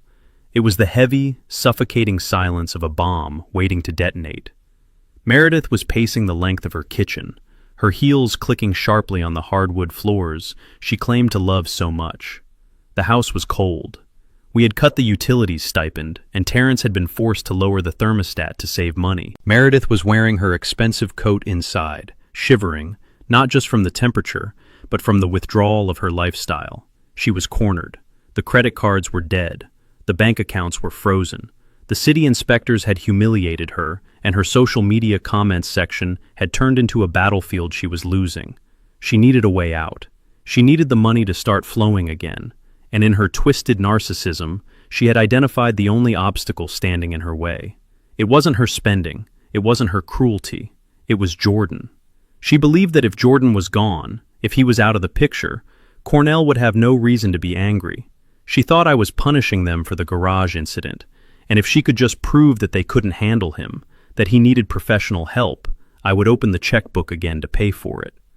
She sat down at the kitchen table and pulled out a stack of brochures she had requested weeks ago. They were not for luxury boarding schools. They were for state-subsidized group homes facilities for troubled youth, places where families sent children they wanted to forget. She picked up her phone and dialed the number for a place called Pinecrest Academy. It sounded fancy, but I knew the place. It was a warehouse for the unwanted, located 3 counties over. It was understaffed, underfunded, and known for sedating children rather than teaching them. "I need to speak to admissions," Meredith said, her voice dropping into that fake, concerned tone she had perfected. "Yes, this is Meredith Banks. I am calling about my stepson. We are in a crisis situation here." She paused, listening to the voice on the other end. "He is becoming unmanageable," she lied, staring at her reflection in the darkened window. "He is aggressive. He has violent outbursts. We are afraid for our other children. We simply cannot provide the level of care he needs in a home setting anymore. It is a safety issue." I could imagine her twisting the phone cord if she had one. She was painting a picture of a monster instead of the gentle boy who cried when he stepped on a bug. "Yes, immediate placement," she said. "We can have him packed by the weekend. We just need to get the paperwork signed. His father is on board. He is devastated, of course, but he knows it is for the best." She hung up the phone and smiled. It was a cold, terrifying smile. She had done it. She had found a way to discard him. She pulled up a text thread with her best friend, a woman just as shallow as she was, and held the record button. "Hey girl," she said into the phone, her voice dripping with venom. "I think I fixed it. I found a place for the cripple. Once he is shipped off to the loony bin, the old man will have to calm down. He is just a burden anyway. He is the reason we are broke. Once he is gone, the old man will release the fortune to get him out of his hair. I am getting my life back. She hit send. She felt triumphant. She thought she had just solved her problem. She didn't know that technology has a way of betraying people who leave digital footprints. 5 miles away in my study, Jordan was sitting in the big leather armchair, wrapped in a blanket. He looked small and fragile, his face illuminated by the blue glow of an old iPad. It was Terrence's old tablet, one he had given to Jordan a year ago to play games on. Terrence, being lazy, had never logged out of his cloud account. He had never unsynced his messages. Jordan was playing a puzzle game, trying to distract himself from the fear that had taken root in his belly. He was happy here with me, but he missed his dad. He still loved the man who had let him sleep in the garage. Children are loyal, even when they shouldn't be. Suddenly, a notification banner dropped down from the top of the screen. It was a blue bubble, an audio message sent from Meredith to Terrence. She must have forwarded the message she sent her friend to Terrence as well, to brag about her plan. Jordan's finger hovered over the play button. He knew he shouldn't snoop. I had taught him better. But he saw the word cripple in the text preview below the audio file. His heart hammered against his ribs. He tapped the screen. Meredith's voice filled the quiet room, tinny and sharp, coming from the tablet speakers. I think I fixed it. I found a place for the cripple. Once he is shipped off to the loony bin, the old man will have to calm down. He is just a burden anyway. He is the reason we are broke. Once he is gone, the old man will release the fortune to get him out of his hair. I am getting my life back. The message ended. The silence that followed was heavy and crushing. Jordan sat there frozen. The words replayed in his mind. Burden. Cripple. Reason we are broke. He wasn't just a bad boy who made a mess. He was the reason his daddy had no money. He was the reason everyone was unhappy. That was what she said. And his daddy had received the message. His daddy hadn't replied to stop her. Tears welled up in his eyes, hot and stinging. He felt a deep, hollow ache in his chest. He put the tablet down on the desk, his hands shaking violently. He didn't scream. He didn't throw things. He just curled into himself, pulling his knees to his chest, trying to disappear. I walked into the study, carrying a tray of hot cocoa and cookies. I was whistling a low tune, feeling good about the progress we had made with the inspectors. "Who is ready for chocolate?" I asked, stepping into the room. I stopped. Jordan was curled in the chair, shaking. I had seen him shake from cold in the garage, but this was different. This was the shaking of a soul breaking apart. "Jordan," I said, setting the tray down quickly on the desk. "Son, what is wrong? Are you sick?" He looked up at me. His face was wet with tears, his eyes red and swollen. He looked devastated. "I am a burden, Grandpa," he whispered. I felt a cold hand clutch my heart. "Who told you that, Jordan?" He pointed a trembling finger at the tablet. "Mama Meredith. She told Daddy. She said I am the reason you are broke. She said I have to go to the bin so she can get her life back." I looked at the tablet. The screen was still lit up, showing the audio file. I reached out and pressed play. I listened to Meredith's voice. I listened to her call my grandson a cripple. I listened to her plan to ship him off like defective merchandise. I listened to her blame him for the poverty I had inflicted on them as punishment for their greed.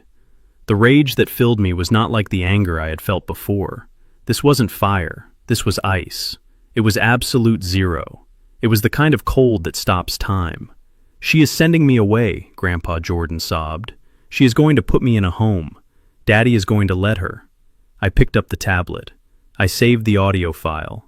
I emailed it to myself. I emailed it to Reginald. I emailed it to Rocco. "No, son," I said, my voice low and steady. "She is not sending you anywhere." I sat down on the edge of the chair and pulled Jordan into my arms. He buried his face in my shirt, crying the kind of hopeless tears that no child should ever have to cry. "She is a liar, Jordan," I told him, stroking his hair. "You are not a burden. You are the light of my life. You are the only reason I wake up in the morning. And you are the richest boy in this city. You just do not know it yet." "Rich?" Jordan asked, sniffling. "Yes, rich," I said, "and powerful, and loved." I held him until he stopped shaking. I held him until he fell asleep, exhausted by his grief. I carried him to his bed and tucked him in. I stood in the doorway watching him sleep, and I made a promise to his mother in heaven. I went back to my study. I poured myself a glass of water. My hands were steady. My mind was clear. I picked up my phone and dialed Reginald Caldwell. It was 9 o'clock at night, but I knew he would answer. "Reginald," I said when he picked up. "Cornell, is everything all right?"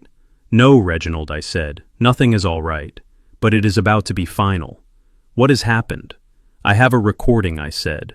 "Meredith is planning to commit Jordan to a state facility against his will, to extort money from the trust. She called him a cripple. She admitted her motive is financial gain." There was a silence on the line, then the sound of Reginald exhaling slowly. "That is abuse, Cornell. That is conspiracy." "I know what it is," I said. "I want you to execute the document." "Clause 7, Reginald asked, his voice serious. "Clause 7, I confirmed. Clause 7 was the fail-safe. Etta had written it into the trust with her own hand. It stated that if the custodial guardian ever attempted to harm, exploit, or abandon the beneficiary, the trustee had the unilateral power to revoke all guardianship rights and property privileges immediately, without a court order. It was the eviction notice. It was the end of the road. "I want the papers drawn up tonight," I said. "I want the sheriff on standby." "Cornell, this will make them homeless," Reginald warned. "They made my grandson homeless in his own house," I said. "They put him in a garage. Now they want to put him in an institution. I am just returning the favor." "I will have the papers ready by morning," Reginald said. "When do you want to serve them?" "Tomorrow," I said. "Meredith is throwing a party. She posted about it online. A birthday party for her daughter. She wants to show the world what a good mother she is." "You are going to serve them at the party?" Reginald asked. "No," I said, a grim smile touching my lips. "I am not just going to serve them. I am going to show the guests exactly who she is. I am going to play this recording. I am going to show the video of the garage. I am going to burn her reputation to the ground while she watches." "It is brutal, Cornell. It is justice, Reggie," I said. "Prepare the paperwork and call the sheriff. I want him waiting at the gate." I hung up the phone. I looked at the tablet sitting on my desk. Meredith thought she had found a solution. She thought she was clever. She didn't realize that by sending that message she had just signed her own eviction notice. I turned off the lights in the study. The house was quiet. Tomorrow there would be noise. Tomorrow there would be screaming. But tonight, there was only the silence of a plan falling perfectly into place. I went to check on Jordan one last time. He was sleeping soundly. "Sleep well, son," I whispered. "Tomorrow the monsters go away forever." Saturday arrived with a deceptive brightness. The sun bounced off the freshly power-washed siding of the colonial house, making it gleam like a pearl in the mud. I sat in my truck 2 houses down, watching the circus assemble.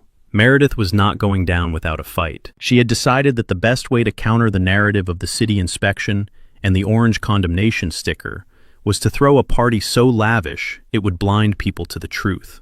It was Kaylee's 8th birthday, but looking at the balloons arching over the driveway, you would think it was a coronation. There were catering vans unloading trays of hors d'oeuvres that cost more than my first car. There was a petting zoo being set up in the side yard. There was a woman playing a harp on the front porch. It was absurd. It was grotesque. And I knew exactly how she was paying for it. She wasn't. She had convinced vendors to invoice her later, promising them exposure on her social media channels. She was digging the hole deeper with every balloon she inflated. I watched the guests arrive.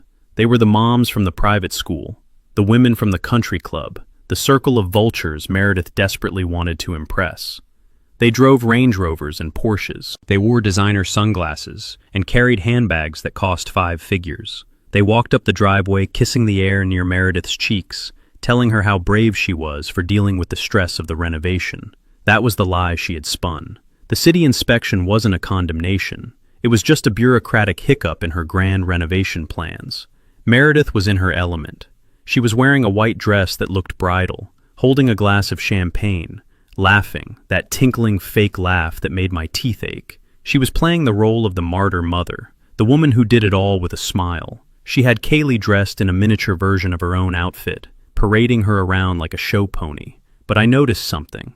Braden wasn't there. He was probably inside, hiding from the shame of what he had done at school. Or maybe she was hiding him so no one would ask about the fight. And Jordan wasn't there either. Not in her version of the family. To her, Jordan was erased. He was a problem she had shipped off to a facility in her mind. She didn't know he was sitting right next to me in the passenger seat, wearing a crisp button-down shirt and a bow tie, looking like a young gentleman. "Are you ready, son?" I asked him. Jordan looked at the house. He looked at the balloons. He looked at the woman who had locked him in a garage. His hands were gripping the armrests of his seat. "I am scared, Grandpa," he whispered. "She is going to yell." "Let her yell," I said, smoothing his collar. "Today her yelling does not matter. Today, we are the ones with the microphone." I got out of the truck and walked around to the passenger side. I opened the door and unfolded the brand new lightweight wheelchair I had bought him. Jordan could walk, but for long distances or stressful situations, his legs grew weak. I wasn't going to let him stumble today. I wanted him to hold his head high. I lifted him into the chair and tucked a plaid blanket around his legs. "You look like a boss," I told him. I put on my suit jacket. It was a charcoal gray wool, tailored to fit my broad shoulders. I adjusted my silk tie. I looked like what I was, a man who built empires, a man who owned the ground he walked on. We rolled down the sidewalk. The sound of the harp grew louder. The chatter of the guests drifted toward us. I pushed the wheelchair up the driveway, my boots clicking rhythmically on the pavement. Heads started to turn. The conversation died down in waves as people noticed us. The imposing black man in the expensive suit pushing a disabled boy through the sea of pastel dresses and linen suits. Meredith was standing near the entrance to the backyard, holding court with 3 other women. She had her back to the driveway. She didn't see us until the woman she was talking to's eyes went wide, and she stopped mid-sentence. Meredith turned around. The smile slid off her face like grease. Her eyes bulged. She dropped her champagne glass. It shattered on the driveway, but nobody moved to clean it up. "What are you doing here?" she hissed, rushing toward us. She stopped 3 feet away, blocking our path to the party. Her chest was heaving. Her face was a mask of panic and fury. "I told you to stay away," she whispered, her voice trembling with the effort to keep it low so the guests wouldn't hear. "You are not welcome here. This is my daughter's party. Do not ruin this for me, Cornell. I swear to God I will call the police." I stopped the wheelchair. I looked down at her. She looked small and mean and terrified. "Hello, Meredith," I said, my voice booming loud enough for the first few rows of guests to hear. "We came to wish Kaylee a happy birthday. It is rude to exclude family, don't you think?" "Get out," she spat, stepping closer, her perfume clouding the air. "You are embarrassing me. Look at him. Why is he in a wheelchair? He can walk. You are just doing this for sympathy. You are trying to make me look bad." "I am not trying to make you look bad, Meredith," I said calmly. "You do a fine job of that all by yourself. And Jordan is in a wheelchair because his legs are tired. They are tired from sleeping on concrete floors." She flinched as if I had slapped her. "Keep your voice down," she hissed, looking around frantically. The guests were watching. They were whispering. This was not part of the script. This was not the aesthetic. "I will not leave," I said. "I have a gift for my granddaughter, and I have a gift for you." Terrence appeared from the backyard. He saw me and stopped dead in his tracks. He looked terrible. His skin was gray, his eyes sunken. He looked like a man who hadn't slept in a week. He saw Meredith blocking my path, and he started to move toward us, his hands raised in a placating gesture. "Dad," he said, his voice weak. "Please, not today. Just go." I looked at my son, the man who had sold his soul for a woman who treated him like an accessory. "I am not going anywhere, Terrence," I said. "I am the owner of this property. I have every right to be here." Meredith grabbed Terrence's arm, digging her nails into his bicep. "Make him leave, Terrence. He is ruining everything." He brought the cripple. She said the word. She said it loud enough for me to hear, loud enough for Jordan to hear. Jordan shrank in his chair, his head dropping. "That is enough," I said. My voice changed. It wasn't polite anymore. It was the voice I used when I fired a foreman for cutting corners. I pushed the wheelchair forward, forcing Meredith to step aside or be run over. She stumbled back, her heels catching on the pavement.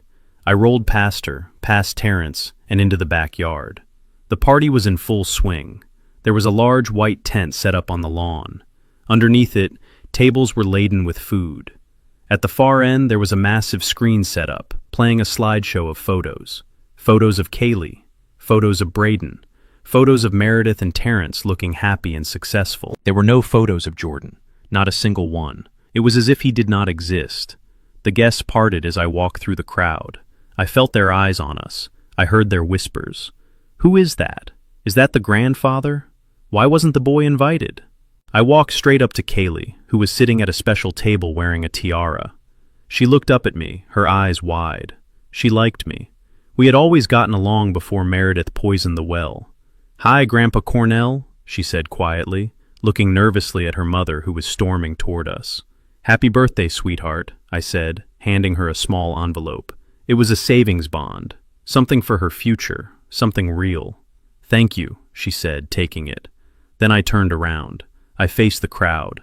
I faced Meredith, who had reached the edge of the tent, her face twisted in a snarl. I faced Terrence, who was hovering behind her, looking like he wanted the ground to swallow him whole. I cleared my throat. The sound echoed under the tent. "Good afternoon, everyone," I said. My voice carried without a microphone. I spent years shouting over jackhammers. I know how to project. "I am Cornelius Banks," I said. "I am Terrence's father. And this is Jordan. He is Terrence's son. You might not recognize him because you do not see him in the photos." The crowd went silent. The harp player stopped plucking the strings. Meredith lunged forward. "Stop him!" she screamed at Terrence. "Do something!" But Terrence didn't move. He was paralyzed by fear and shame. "I see you are all enjoying the hospitality," I continued. "It is a beautiful party, a beautiful house. My daughter-in-law has excellent taste. She loves beautiful things." I paused, looking directly at Meredith. "She loves beautiful things so much that she sometimes forgets about the things that are not perfect, the things that are a little broken, the things that do not fit the aesthetic." I walked over to the AV table where a young man was managing the projector. I pulled a cable out of his laptop and plugged it into my phone. The slideshow on the screen flickered and died. The image of a smiling Meredith vanished. "What are you doing?" Meredith shrieked, running toward me. "Get away from there! Security! Someone call security!" There was no security. She hadn't paid them.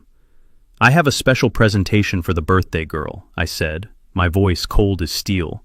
"But mostly, it is a gift for you, Meredith. You wanted to send my grandson away. You wanted to put him in a home because he was a burden. You told your friends he was the reason you were broke." I tapped the screen of my phone. "Let us see if your guests agree with your assessment." The screen behind me flared to life. It wasn't a photo of a cake. It wasn't a photo of a pony. It was a video. A shaky, dark video taken with a cell phone flashlight. The video I had taken the night I found Jordan. The image filled the massive screen. The oil-stained concrete, the lawnmower, the stack of recycling bins. And there, curled on a dirty mattress, shivering in his pajamas, was Jordan. A collective gasp went through the crowd. A woman in the front row covered her mouth with her hand. Then the audio kicked in, my voice booming and angry. "Where is his bed, Meredith?" And then Meredith's voice, shrill and dismissive. "Oh, stop being dramatic, Cornell. The garage has a space heater. It is perfectly fine. He prefers it out there." The crowd turned. Every single head swiveled toward Meredith. She was standing in the middle of the lawn, frozen. Her face was as white as her dress. She looked like a ghost. She looked like a monster exposed in the sunlight. I didn't stop there. I swiped to the next file. The audio recording from the tablet, the message she had sent to her friend. "I think I fixed it. I found a place for the cripple. Once he is shipped off to the loony bin, the old man will have to calm down." The word cripple hung in the air, amplified by the speakers echoing off the sides of the colonial house. It was a dirty, ugly word, a word that revealed the black rot in her soul. The silence was absolute. It was heavy. It was suffocating. Then I swiped one last time. A bank statement, a spreadsheet showing the transfers. SSI, deposit, Sephora, Nordstrom, spa. $22,000 stolen from a disabled child. I turned back to the crowd. "This is the woman you are celebrating," I said. "This is the mother of the year. She steals from the weak to buy balloons. She puts children in freezers so she can have a room for ribbons." I looked at Meredith. "Happy birthday," I said. Then I unplugged my phone. I walked back to Jordan, who was watching with wide eyes. I turned his wheelchair around. "We are leaving now, son," I said. We walked out of the tent. Behind us, the silence broke. The murmurs started. Then the shouting. I heard a glass break. I heard Meredith screaming. But I didn't look back. I had lit the fuse. Now all I had to do was walk away and let it burn. The AV technician was a skinny kid with headphones around his neck, looking terrified as I loomed over him. He started to reach for the cable I had plugged into his console, but I placed my hand gently over his. My hand was scarred and heavy, a hand that had laid bricks and poured concrete. "Leave it, son," I said, my voice low and steady. "You do not want to be an accessory to what is happening here. Just let it play." The kid looked at Meredith, who was shrieking like a banshee, running across the grass in her heels, and then he looked back at me. He took his hands off the mixing board and stepped back, raising his palms in surrender. Smart kid. The massive white screen behind me, which moments ago had been displaying curated photos of a happy, smiling family, flickered. The image of Meredith holding a balloon arch dissolved into static for a split second, before resolving into a new picture. It was grainy and dark, lit only by the harsh beam of my cell phone flashlight, but the subject was unmistakable. A collective hush fell over the crowd. The chatter died. The clinking of silverware stopped. Even the wind seemed to hold its breath. On the screen, 50 feet wide, was the interior of the garage. The camera panned slowly over the oil stains on the concrete floor. It moved past the rusty lawnmower blades that were sitting exposed and dangerous. It lingered on the stack of recycling bins filled with empty wine bottles and cardboard boxes. And then it landed on the corner. There, on a mattress that looked like it had been dragged out of a dumpster, curled a small, shivering figure. Jordan. He was wearing thin cotton pajamas that were too small for him, his ankles and wrists exposed to the freezing air. He was hugging his knees to his chest, shaking violently. His breath came out in white puffs of vapor. In the video, I could be heard asking him why he was there, and his small, trembling voice answered. Mama Meredith said I ruined the aesthetic. A woman in the front row, a mother holding a baby, gasped loudly. It was a sound of pure horror. Meredith reached the AV table, breathless and wild-eyed. "Turn it off," she screamed, clawing at the laptop. "Turn it off right now. You are violating my rights. This is illegal." I blocked her with my body. I didn't touch her. I just stood there, like a wall she couldn't climb. "Watch it, Meredith," I roared, my voice amplified by the sound system. "You wanted everyone to see your life. You wanted to be an influencer. Well, here is your content." I tapped the screen on my phone, advancing the slide. The video cut out, but the audio remained. It was a recording from the home security system, a clip I had pulled with Rocco's help. The speakers boomed with Meredith's voice, clear and undeniable. It wasn't the sweet falsetto she used for her guests. It was the guttural, snarling voice of a bully. "You useless little cripple," the voice on the speakers hissed. "Look what you did. You spilled water on the hardwood. Do you know how much this floor cost? You are costing me a fortune. Why do you even exist? You are just a money pit. I wish you would just disappear so we could have a normal life." The guests recoiled as if they had been physically slapped. The venom in her voice was toxic. It was hatred, pure and simple. On the screen, a photo appeared to match the audio. It was a picture of Jordan scrubbing the floor on his hands and knees, his leg brace dragging behind him while Meredith stood over him, holding a glass of wine. Meredith stopped clawing at the table. She froze, staring up at the screen, her face draining of all color. She looked at the crowd. Every single pair of eyes was fixed on her. They weren't looking at her dress or her hair anymore. They were looking at a monster. But I wasn't done. I had one more layer to peel back. I swiped the screen again. "Now let us talk about that fortune you mentioned," I said into the silence. The screen filled with a spreadsheet. It was high definition, crisp and clear. It was the bank statement Rocco had compiled. On the left column were the dates of the SSI deposits. Government funds designated for the care of a disabled child. $914 every single month. On the right column were the expenditures. The dates matched perfectly. The money came in, and within hours it went out. But it didn't go to doctors. It didn't go to therapists. It didn't go to winter coats. January 3rd, the text on the screen read. Transfer to Neiman Marcus, $800.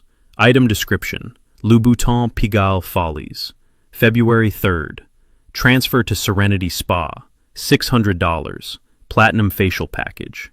March 3rd, transfer to Williams Sonoma, $1,000. Espresso machine. I pointed at the screen. "You stole his money, Meredith," I said, my voice cold and hard. "You took the money meant to feed and clothe a disabled child, and you bought shoes. You bought red-bottomed heels, while he wore canvas sneakers with holes in them in the snow." I looked down at her feet. She was wearing them. The red soles flashed as she shifted her weight. "Nice shoes," I said. "I hope they were worth it." The reaction from the crowd was visceral. It started as a murmur, a low rumble of disbelief that quickly swelled into a roar of outrage. These were wealthy women, yes, but they were mothers. They protected their own. And seeing a child abused and robbed by the woman sworn to care for him triggered a primal instinct in them. "You are sick," a woman in a floral dress shouted, standing up and knocking her chair over. "How could you?" another voice cried out. "He is a child." Meredith looked around frantically, her eyes darting from face to face, searching for an ally, searching for someone who would believe her. But there was no one. The mask had slipped, and everyone had seen the rot underneath. "It is out of context," she shrieked, her voice cracking. "He is lying. That money was reimbursement. I bought things for Jordan with my own money. He is manipulating the data." I pointed to the screen again. "The transaction IDs are right there, Meredith. The routing numbers match. There is no context where buying $600 shoes with disability funds is acceptable." She lunged for the cables again, desperate to stop the images, to stop the truth from burning her alive. She grabbed the HDMI cord and yanked it with all her strength. The screen flickered and went black. "There," she panted, holding the severed cable in her hand like a weapon. "It is gone. It is over. Get out of my house." But it wasn't gone. The images were burned into the retinas of every person in that yard. You cannot unsee a child sleeping in the dirt. You cannot unhear a mother wishing her son would disappear. The silence that followed was heavy and dangerous. It was the silence of a mob deciding what to do next. Meredith stood alone in the center of the lawn, clutching the cable, her chest heaving. She looked at Terrence. He was standing by the buffet table, shrinking into himself, looking like he wanted to dissolve into the grass. "Terrence," she screamed, "do something. Get them out. Tell them it is a lie." Terrence looked at her. He looked at the crowd. He looked at me. And then he looked at Jordan, sitting quietly in his wheelchair, watching the woman who had tormented him unravel. Terrence didn't move. He didn't speak. He just looked down at his shoes. "You coward," Meredith spat. "You useless coward." She turned back to the crowd, smoothing her dress, trying to regain some shred of dignity. "Please, everyone," she said, forcing a trembling smile. "This is a family dispute. My father-in-law is mentally unstable. He has dementia. He altered those photos. Please, let us just cut the cake." "Kaylee wants to cut the cake." She looked around, searching for her daughter. Kaylee was standing near the harpist, holding her ears, crying. She was old enough to understand. She understood that her mother was the bad guy in the movie. "Nobody wants cake, Meredith," the woman in the floral dress said, picking up her purse. "We are leaving, and I am calling the school board on Monday. You should not be around children." "I am calling the police," another woman said, pulling out her phone. "This is abuse." "No," Meredith screamed, running toward the woman. "Do not call the police. You do not understand."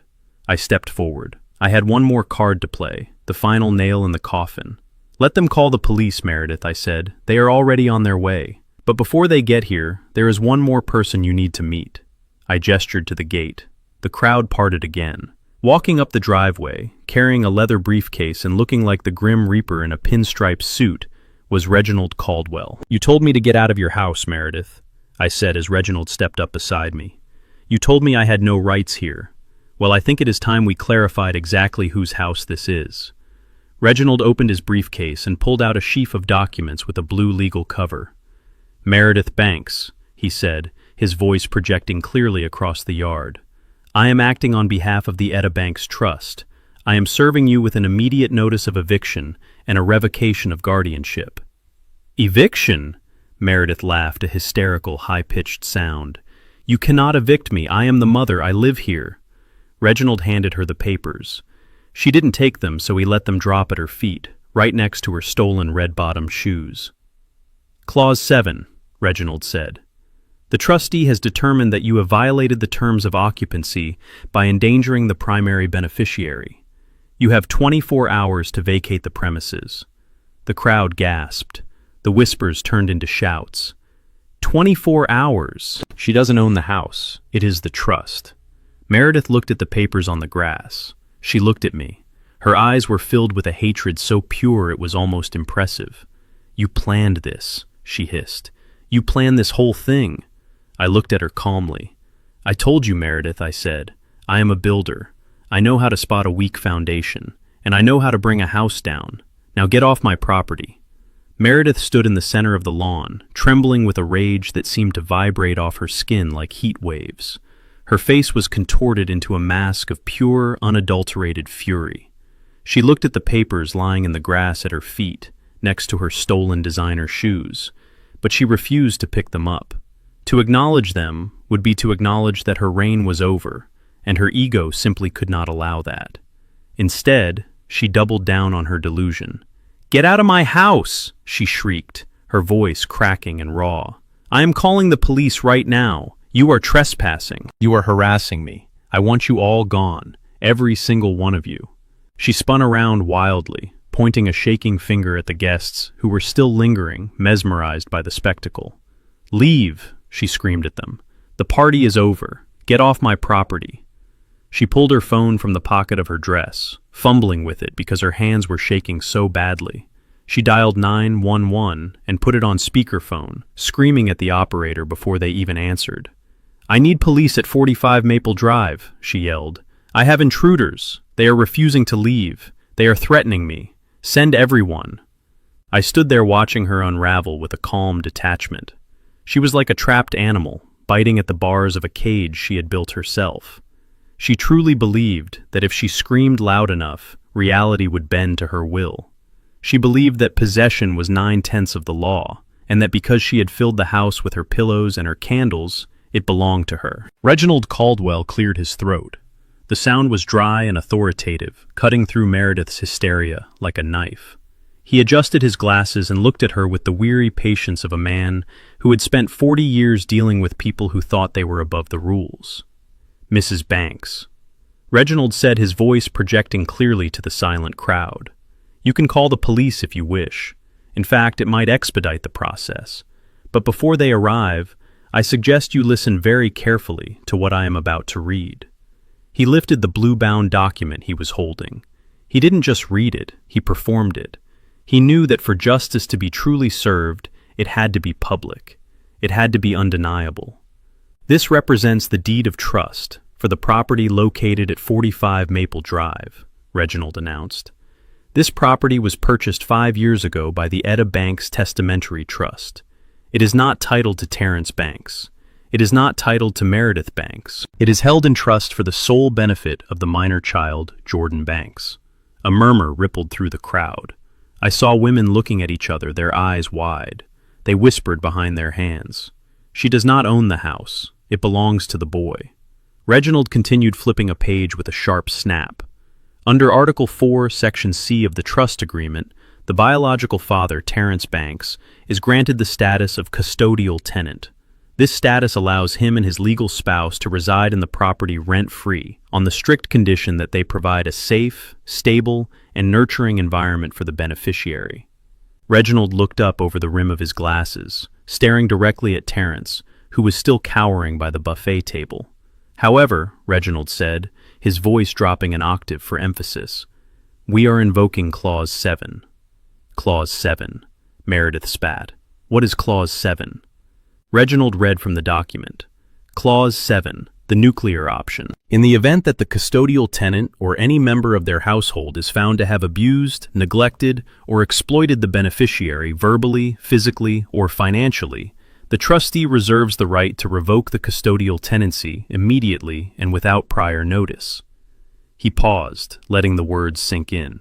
"We have evidence of financial exploitation in the amount of $22,000, Reginald said. "We have video evidence of physical neglect regarding the living conditions in the garage. And we have audio evidence of verbal abuse and conspiracy to abandon the beneficiary to a state facility. Therefore, as of this moment, your right to reside in this home is terminated." Terminated. Meredith laughed a high, manic sound that sounded like glass breaking. "You cannot terminate us. We have rights. We have tenant rights. You have to give us 30 days. You have to take us to court." Reginald shook his head slowly. Under the terms of the trust which your husband signed, Meredith, you are not tenants. You are guests. Guests who have violated the terms of your stay. You do not get 30 days. You get 24 hours. The crowd gasped. 24 hours. It was a death sentence for her social standing. It was an eviction notice served in front of the very people she had tried so hard to impress. "It is a lie," Meredith screamed, grabbing Terence by the lapels of his jacket and shaking him. "Tell them it is a lie, Terence. Tell them this is our house. Tell them we bought it." Terence looked at her. He looked at the house. He looked at me. And then he looked at the ground. "It is true, Meredith," he whispered, his voice defeated. "Mom left the house to Jordan. Dad is the trustee. I signed the papers. I thought he would never use it." "You signed the papers!" Meredith shrieked, shoving him away. "You idiot! You useless, spineless idiot! You let your father control everything. You told me we owned this. You let me decorate a house that belongs to that cripple." She pointed at Jordan again, using that slur, that ugly word that revealed her true heart. "That is enough," I roared, stepping forward. But before I could reach her, I saw movement at the gate. A police cruiser had pulled up quietly, its lights flashing but no siren. A tall man in a tan uniform got out. It was Sheriff Miller. We played poker together on Thursday nights. He knew Etta, he knew Jordan, and he had seen the evidence packet I sent over that morning. Sheriff Miller walked up the driveway, his hand resting on his belt. He didn't look happy. He looked like a man who was about to do something unpleasant but necessary. "Is there a problem here?" he asked, looking at the shattered glass and the stunned crowd. "Yes," Meredith yelled, running toward him. "Thank God. Arrest these men. They are trespassing. They are threatening my family. They are trying to throw me out of my own house." Sheriff Miller looked at her calmly. He didn't take out his handcuffs. He reached into his vest pocket and pulled out a folded document. "Mrs. Banks," he said, "I am afraid Mr. Caldwell is correct. I have reviewed the trust documents and the evidence provided by Mr. Banks. This is not a civil dispute regarding tenancy. This is a criminal matter regarding the welfare of a minor." "Criminal," Meredith stammered, backing away. Sheriff Miller unfolded the paper. "I have here a court order issued by Judge Henderson this morning.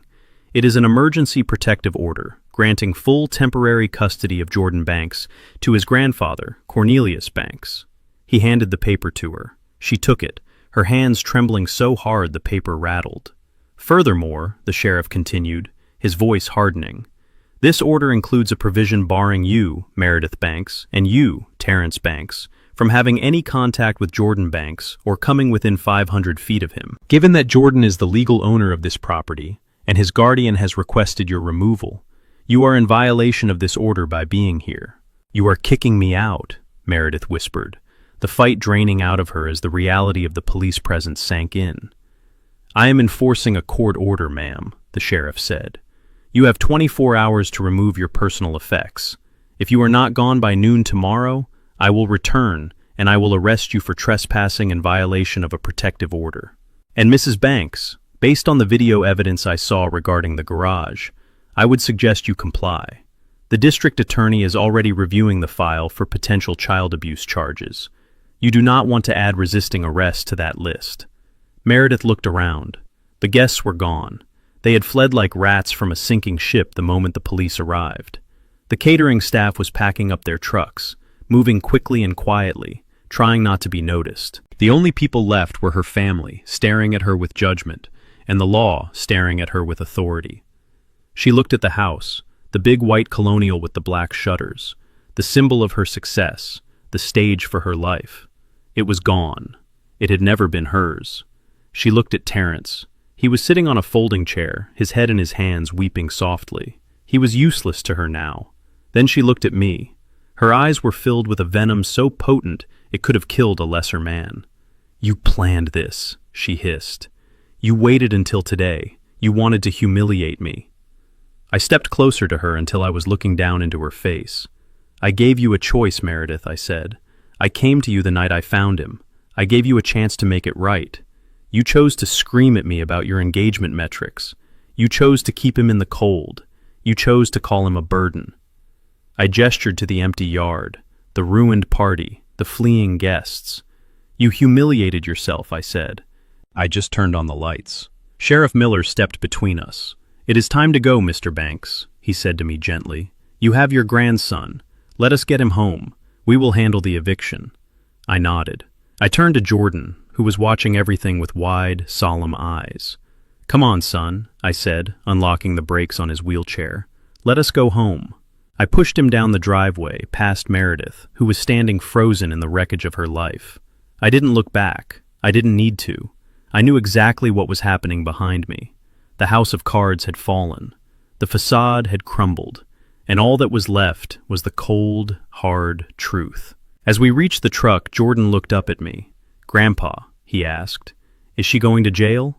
"Maybe, son," I said, lifting him into the seat. "Bad people usually end up exactly where they belong, just like good people do." "And where do I belong?" he asked. "You belong with me," I said, closing the door. "In a warm house with a real bed and a family who loves you." We drove away, leaving the flashing lights of the police car, reflecting off the windows of the colonial house. It was finally over. The nightmare was done. And for the first time in a long time, I felt like I could breathe. The party was over, but the wreckage remained. The lawn was littered with abandoned cake plates and deflated balloons bobbing sadly in the wind. The only people left were the sheriff, Meredith Terrence, and me. Jordan was safe in the truck, watching through the window, but I stood my ground on the driveway. The silence was broken only by Meredith's jagged breathing. She looked around at the empty yard, realizing that her audience had fled and her stage had collapsed. Then Terrence moved. He had been sitting on the folding chair with his head in his hands, but now he stood up. He looked at the police cruiser. He looked at the eviction notice lying on the grass, and then he looked at his wife. For the first time in years, I saw something flicker in his eyes. It wasn't courage exactly. It was the desperate self-preservation of a drowning man looking for a life raft. He stepped away from Meredith. He actually took a physical step to the side, putting distance between them, as if her bad luck was contagious. "You did this," he said, his voice shaking. "You ruined us, Meredith." Meredith whipped her head around, her eyes wide with shock. "Excuse me," she hissed. "I did this. You were the one who lost your job. You were the one who couldn't pay the bills. I was trying to save us. I was building a brand. You stole from my son," Terrence shouted, pointing a trembling finger at her. "You told me you were borrowing it. You told me you would put it back. You made me an accomplice to a felony." Meredith laughed, a harsh barking sound. "Oh, please, Terrence. You enjoyed the dinners. You liked the car. Do not pretend you have a conscience now, just because your daddy cut you off." Terrence turned to me. He walked over, his hands out, supplicating. "Dad, listen to me." I did not know how bad it was. She manipulated me. She threatened to take the kids. I was a hostage in my own home. I looked at him. He was sweating. He looked pathetic. "I am leaving her, Dad," Terrence said, his voice rising in hope. "You heard the sheriff. She has to go. I am choosing my son. I am choosing Jordan. Let her leave. I will stay here with Jordan. We can fix this. We can be a family again. Just the three of us, like before." I stared at him. The audacity was breathtaking. He thought he could just swap alliances in the fourth quarter and still win the game. He thought that because he shared my blood, he was entitled to my forgiveness. I looked over at the truck where Jordan was watching. I saw the way he looked at his father. There was no hope in his eyes anymore, just a sad resignation. "It is too late, Terrence," I said, my voice flat and final. "What do you mean, Terrence?" asked, his smile faltering. "I am choosing him. I am standing up to her." "You are not standing up," I said. "You are jumping ship. You watched him sleep in a garage for a week. You watched him eat off a plastic plate 2 days ago. You heard her call him a cripple, and you said nothing. You are not choosing him because you love him. You are choosing him because you think he comes with a house and a bank account." "Dad, please," Terrence begged, grabbing my sleeve. "I have nowhere to go." "Then you better start walking," I said, pulling my arm away. "Because you are not staying here. The trust document is clear. The custodial guardianship is revoked. That means you too, Terrence. You failed to protect the beneficiary. You are evicted." Terrence's face crumbled. He looked back at Meredith, who was watching him with a look of pure disgust. "You are pathetic," Meredith spat at him. "You cannot even beg right." I turned to the sheriff. Sheriff Miller, I want them supervised while they pack. I do not want them taking anything that belongs to the trust, and that includes anything bought with stolen funds. Sheriff Miller nodded. I will stay right here, Mr. Banks. But the humiliation wasn't over. While Terrence and Meredith were screaming at each other on the lawn, Meredith's phone began to ping. It started as a single notification tone, then another, then a cascade of chimes that blended into a continuous electronic alarm. She pulled her phone out of her pocket, frowning. She looked at the screen, and her face went from angry to horrified in the span of a second. What is happening? She whispered, tapping frantically at the glass. I knew what was happening. One of the guests, a woman named Sheila, who I knew had a large following on TikTok, had been live streaming the entire confrontation. She hadn't run away. She had hidden behind the catering van and broadcast the whole thing. The video of the garage, the audio of the abuse, the bank statements, and my confrontation. It was viral. It had escaped the backyard and was now running wild across the internet. Meredith's comment section was scrolling so fast it was a blur. Child abuser. Monster. I hope you rot in jail. She opened her email. Notifications were pouring in, but they weren't fan letters. We are terminating our partnership effective immediately, read an email from a baby clothing brand she had been promoting. Your ambassador status has been revoked, read another from a skincare line. Simple Life Organics does not align with values of exclusion and abuse, read a third. In the span of 10 minutes, Meredith lost every single sponsorship she had spent 5 years cultivating. The income stream she relied on to pretend she was wealthy evaporated. Her reputation, the only thing she truly cared about, was being shredded by millions of strangers. No, she screamed, throwing her phone onto the grass. This cannot be happening. My brand, my career. Your brand is built on abuse, Meredith, I said calmly, and now the market has corrected itself. She looked at me with wild eyes. You did this. You ruined me. You ruined yourself, I said. I just turned on the camera. Sheriff Miller stepped forward. Okay, folks, show is over. Let us get moving. You have a lot of packing to do and not much time. The next 3 hours were a grim procession. I stood in the hallway, leaning against the wall, watching them pack. I didn't help. I just watched. They threw clothes into garbage bags because they didn't have enough suitcases. They stripped the beds. They emptied the drawers. Terrence moved like a zombie, mechanically folding shirts and weeping silently. Meredith moved like a fury, slamming drawers and cursing under her breath. She went into the craft room. I followed her. She started grabbing the jars of buttons, the spools of ribbon, dumping them into a box. Then she reached for the sewing machine, the $1,000 machine she had bought with Jordan's money. She lifted it up, hugging it to her chest. Put it down, I said. She spun around. This is mine. I bought it. You bought it with a debit card linked to the SSI account, I said. I saw the receipt, Meredith. That machine belongs to Jordan. I need it, she hissed, clutching it tighter. It is my only way to make money now. I can sell it. You are not selling my grandson's property to pay for your motel room, I said. Put it down or the sheriff will add theft to your list of charges. Sheriff Miller appeared in the doorway, his hand resting on his belt. Put it down, Mrs. Banks. If you cannot prove you bought it with your own earned income, it stays. Meredith let out a scream of frustration and slammed the machine back onto the desk. It made a heavy thud. She swept her arm across the shelf, knocking the jars of color-coded buttons onto the floor. Glass shattered. Buttons rolled everywhere, a rainbow of wasted money. Fine, she screamed, kicking the shards. Keep it. Keep it all. It is cursed anyway. She stomped out of the room, leaving the wreckage of her fake hobby behind. By evening, the house was silent. The sun was setting, casting long shadows across the empty driveway. A beat-up sedan had pulled up to the curb. It was Meredith's mother, coming to collect them, because neither Meredith nor Terrence had a car anymore. The lease on the Range Rover was in my name, and I had already called the repo man. Meredith walked out the front door dragging 2 heavy suitcases. She wasn't wearing her heels anymore. She was wearing sneakers and sweatpants. She looked stripped down, raw, and ugly. Braden and Kaylee followed her, carrying backpacks. They were crying. They looked confused and scared. Mommy, why can't we stay? Kaylee asked, pulling on Meredith's sleeve.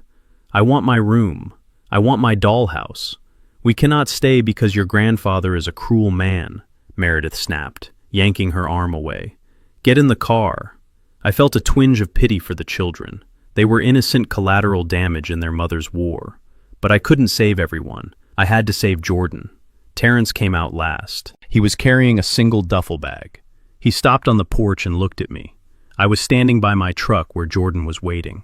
Dad, he said softly. I looked at him. I saw the man I had raised. I saw the potential he had squandered. Goodbye, Terrence, I said. He stood there for a moment, waiting for something. A reprieve, a hug, a check. But I gave him nothing. I turned my back on him and got into my truck. I watched in the rearview mirror as they loaded their bags into the cramped trunk of the sedan. They argued over space. Meredith shoved Terrence. Terrence shoved back. It was a glimpse into their future. A future of blame and poverty and bitterness. The sedan drove away, sputtering smoke from its exhaust pipe. They were gone. I looked at the house. It stood dark and quiet. The craft room was empty. The garage was empty. The toxicity had been purged. I turned to Jordan. He was looking at the house too. Is it over, Grandpa? He asked. It is over, son, I said. They are gone. He let out a long, slow breath. Can we go home now? We are home, I said, starting the engine. My house is your house, Jordan, forever. We drove away, leaving the empty shell of the Colonial behind. I knew I had work to do. I had to hire contractors to fix the damage. I had to deal with the legal fallout. But as I drove down the street with my grandson safe beside me, I felt a peace I hadn't felt in years. The demolition was complete. Now it was time to build something new, something strong, something that would last. The week after Meredith was evicted, the dumpster arrived in the driveway. It was a massive steel container the color of rust, and it sat right where her white Range Rover used to be. I did not hire a moving crew to clear out the remnants of her influence. I hired a demolition team. I wanted to strip the house down to its bones and exorcise the ghost of her selfishness from every corner. I stood in the doorway of the craft room, holding a 10-pound sledgehammer. The room was empty of ribbons and buttons, but the smell of her lavender perfume still clung to the sage-green walls. It was a cloying scent, the smell of deception. I looked at the built-in shelves where she had displayed her unused jars. I looked at the desk where she had staged her fake hobby. And then I swung the hammer. The sound of wood splintering was the most satisfying music I had heard in years. I swung again and again, smashing the custom cabinetry into kindling. I tore down the crown molding. I ripped up the carpet. My crew came in behind me, hauling out the debris, clearing the space for what it was meant to be. We did not just repaint. We reconfigured the entire floor plan. I widened the doorway to 36 inches to accommodate a wheelchair comfortably. We reinforced the walls to hold grab bars and a lift system. I installed a roll-in shower with imported slate tile that was non-slip and warm to the touch. The sage green paint was covered by a deep, calming ocean blue, the color Jordan had chosen himself. Downstairs in the garage, the transformation was even more dramatic. We ripped out the oil-stained concrete and poured a new leveled floor with radiant heating coils underneath. We insulated the walls with high-grade foam, sealing every crack and crevice where the cold had seeped in. We ran new electrical lines up to code and installed recessed lighting that banished the shadows.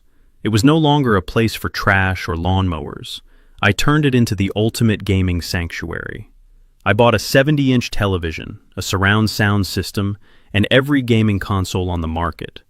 I put in a leather recliner and a mini fridge stocked with sodas. It was a space for a teenage boy to escape, to be cool, to be normal. It was an apology written in drywall and copper wire. When I brought Jordan to see it 2 months later, he stopped in the doorway of his new bedroom. He looked at the accessible bathroom, at the low-profile bed that he could get in and out of easily, at the desk that was custom-built to fit his chair. He ran his hand over the blue walls. "Is this really mine, Grandpa?" he asked, his voice quiet. "It is all yours, son," I said. "Nobody is ever going to take it away. Nobody is ever going to tell you that you do not fit." He went out to the garage, which we now called the game zone.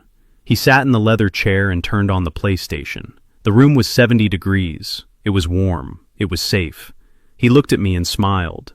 And for the first time, the shadow of the garage mattress was gone from his eyes.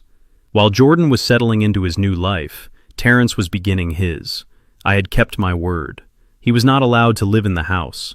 He was not allowed to access the trust funds. He was a grown man who had made terrible choices, and now he had to learn how to survive them. I pulled some strings and got him a job. It was not a consulting gig. It was not a desk job. I called Big Mike at the city and asked if he knew any contractors looking for general labor. He hooked me up with a framing crew working on a new development on the south side of town. It was brutal work, carrying lumber, hauling trash, sweeping sawdust. It was work for 20-year-olds, not soft 40-year-old men who were used to wearing sweater vests. But Terrence had no choice. He had rent to pay on the studio apartment I had helped him find. It was a small walk-up above a bakery, clean but sparse. No granite countertops, no guest rooms, just a bed, a table, and a reality check. I drove out to the job site on a Tuesday afternoon, 3 months after the eviction. It was 90 degrees out, and the humidity was thick enough to chew. I saw Terrence before he saw me. He was pushing a wheelbarrow full of scrap wood across the uneven ground. He was tanned, his face streaked with dirt and sweat. He had lost 20 pounds. The softness was gone, replaced by the lean, desperate muscle of a man working for his supper. He dumped the wood into the dumpster and wiped his forehead with the back of his glove. He looked up and saw me standing by the fence. He froze for a second, then walked over. He walked differently now, less strut, more trudge. "Hi, Dad," he said, taking off his hard hat. He drank from a warm water bottle. "Hello, Terrence," I said, looking him over. "How is the work?" "It is hard," he said honestly. "My back hurts, my hands are blistered, but the foreman says I am getting faster." "Good," I said. "Hard work clears the mind." He looked at his boots. They were covered in dust, not designer leather anymore. "I heard about the house," he said. "Mike told me what you did for Jordan, the game room, the bathroom. It sounds amazing." "It is what he deserved," I said. "It is what he should have had from the beginning." Terrence nodded, swallowing hard. I know I failed him, Dad. I think about it every day. Every time I lift a board, every time I sweat, I think about him shivering in that garage. I am trying to pay for it. I am trying to pay my dues." "You can never pay for it, Terrence," I said, my voice stern but not cruel. "You can only move forward. You can only be better today than you were yesterday." "Can I see him?" he asked, looking up at me with hope in his eyes. I checked my watch. "Not today," I said. "The court order specifies supervised visitation. You have an appointment with the social worker on Sunday at the park. 2 hours. If you show up on time, if you are sober, if you are kind, you get to see him." "I will be there," Terrence said quickly. "I will be early." I bought him a comic book. It cost me $5.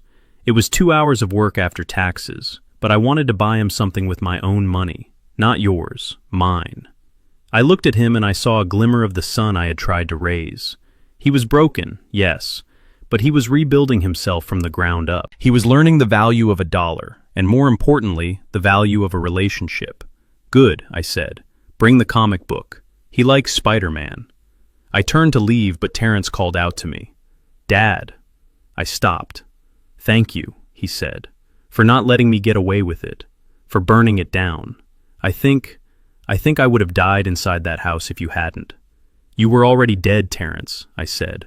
"Now you are waking up. Keep working." I drove away, leaving him in the dust and the heat. He had a long road ahead of him.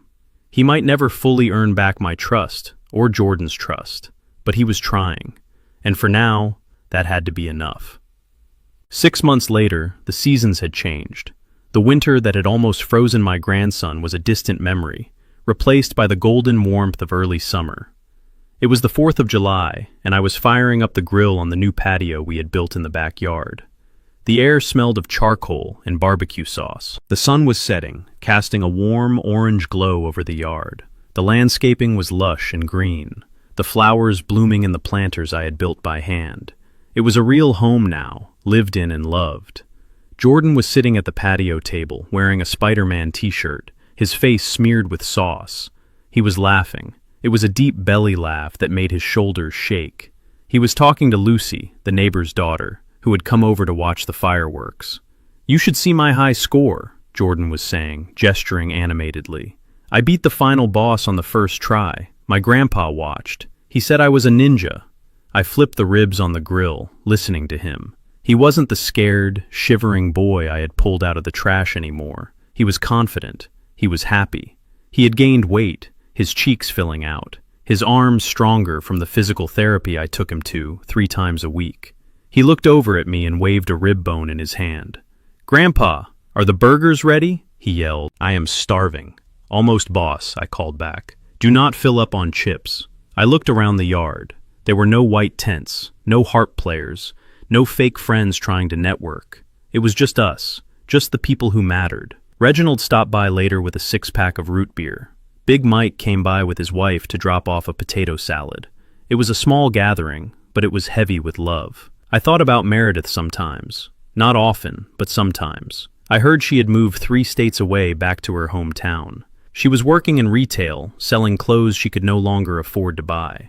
Her social media accounts were private. Her influencer dreams turned to dust.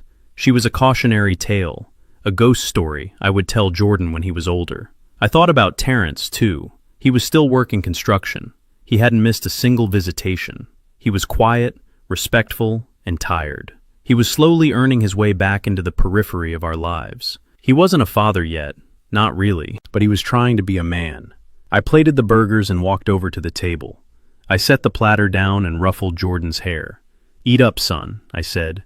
"You need your strength for the fireworks." Jordan took a bite of his burger and closed his eyes in bliss. "This is the best," he said. "I love this house, Grandpa." I looked at the house. The windows were open, letting in the summer breeze. The lights were on inside, warm and inviting. It was no longer a stage set. It was a fortress. "I love it too, Jordan," I said, sitting down next to him.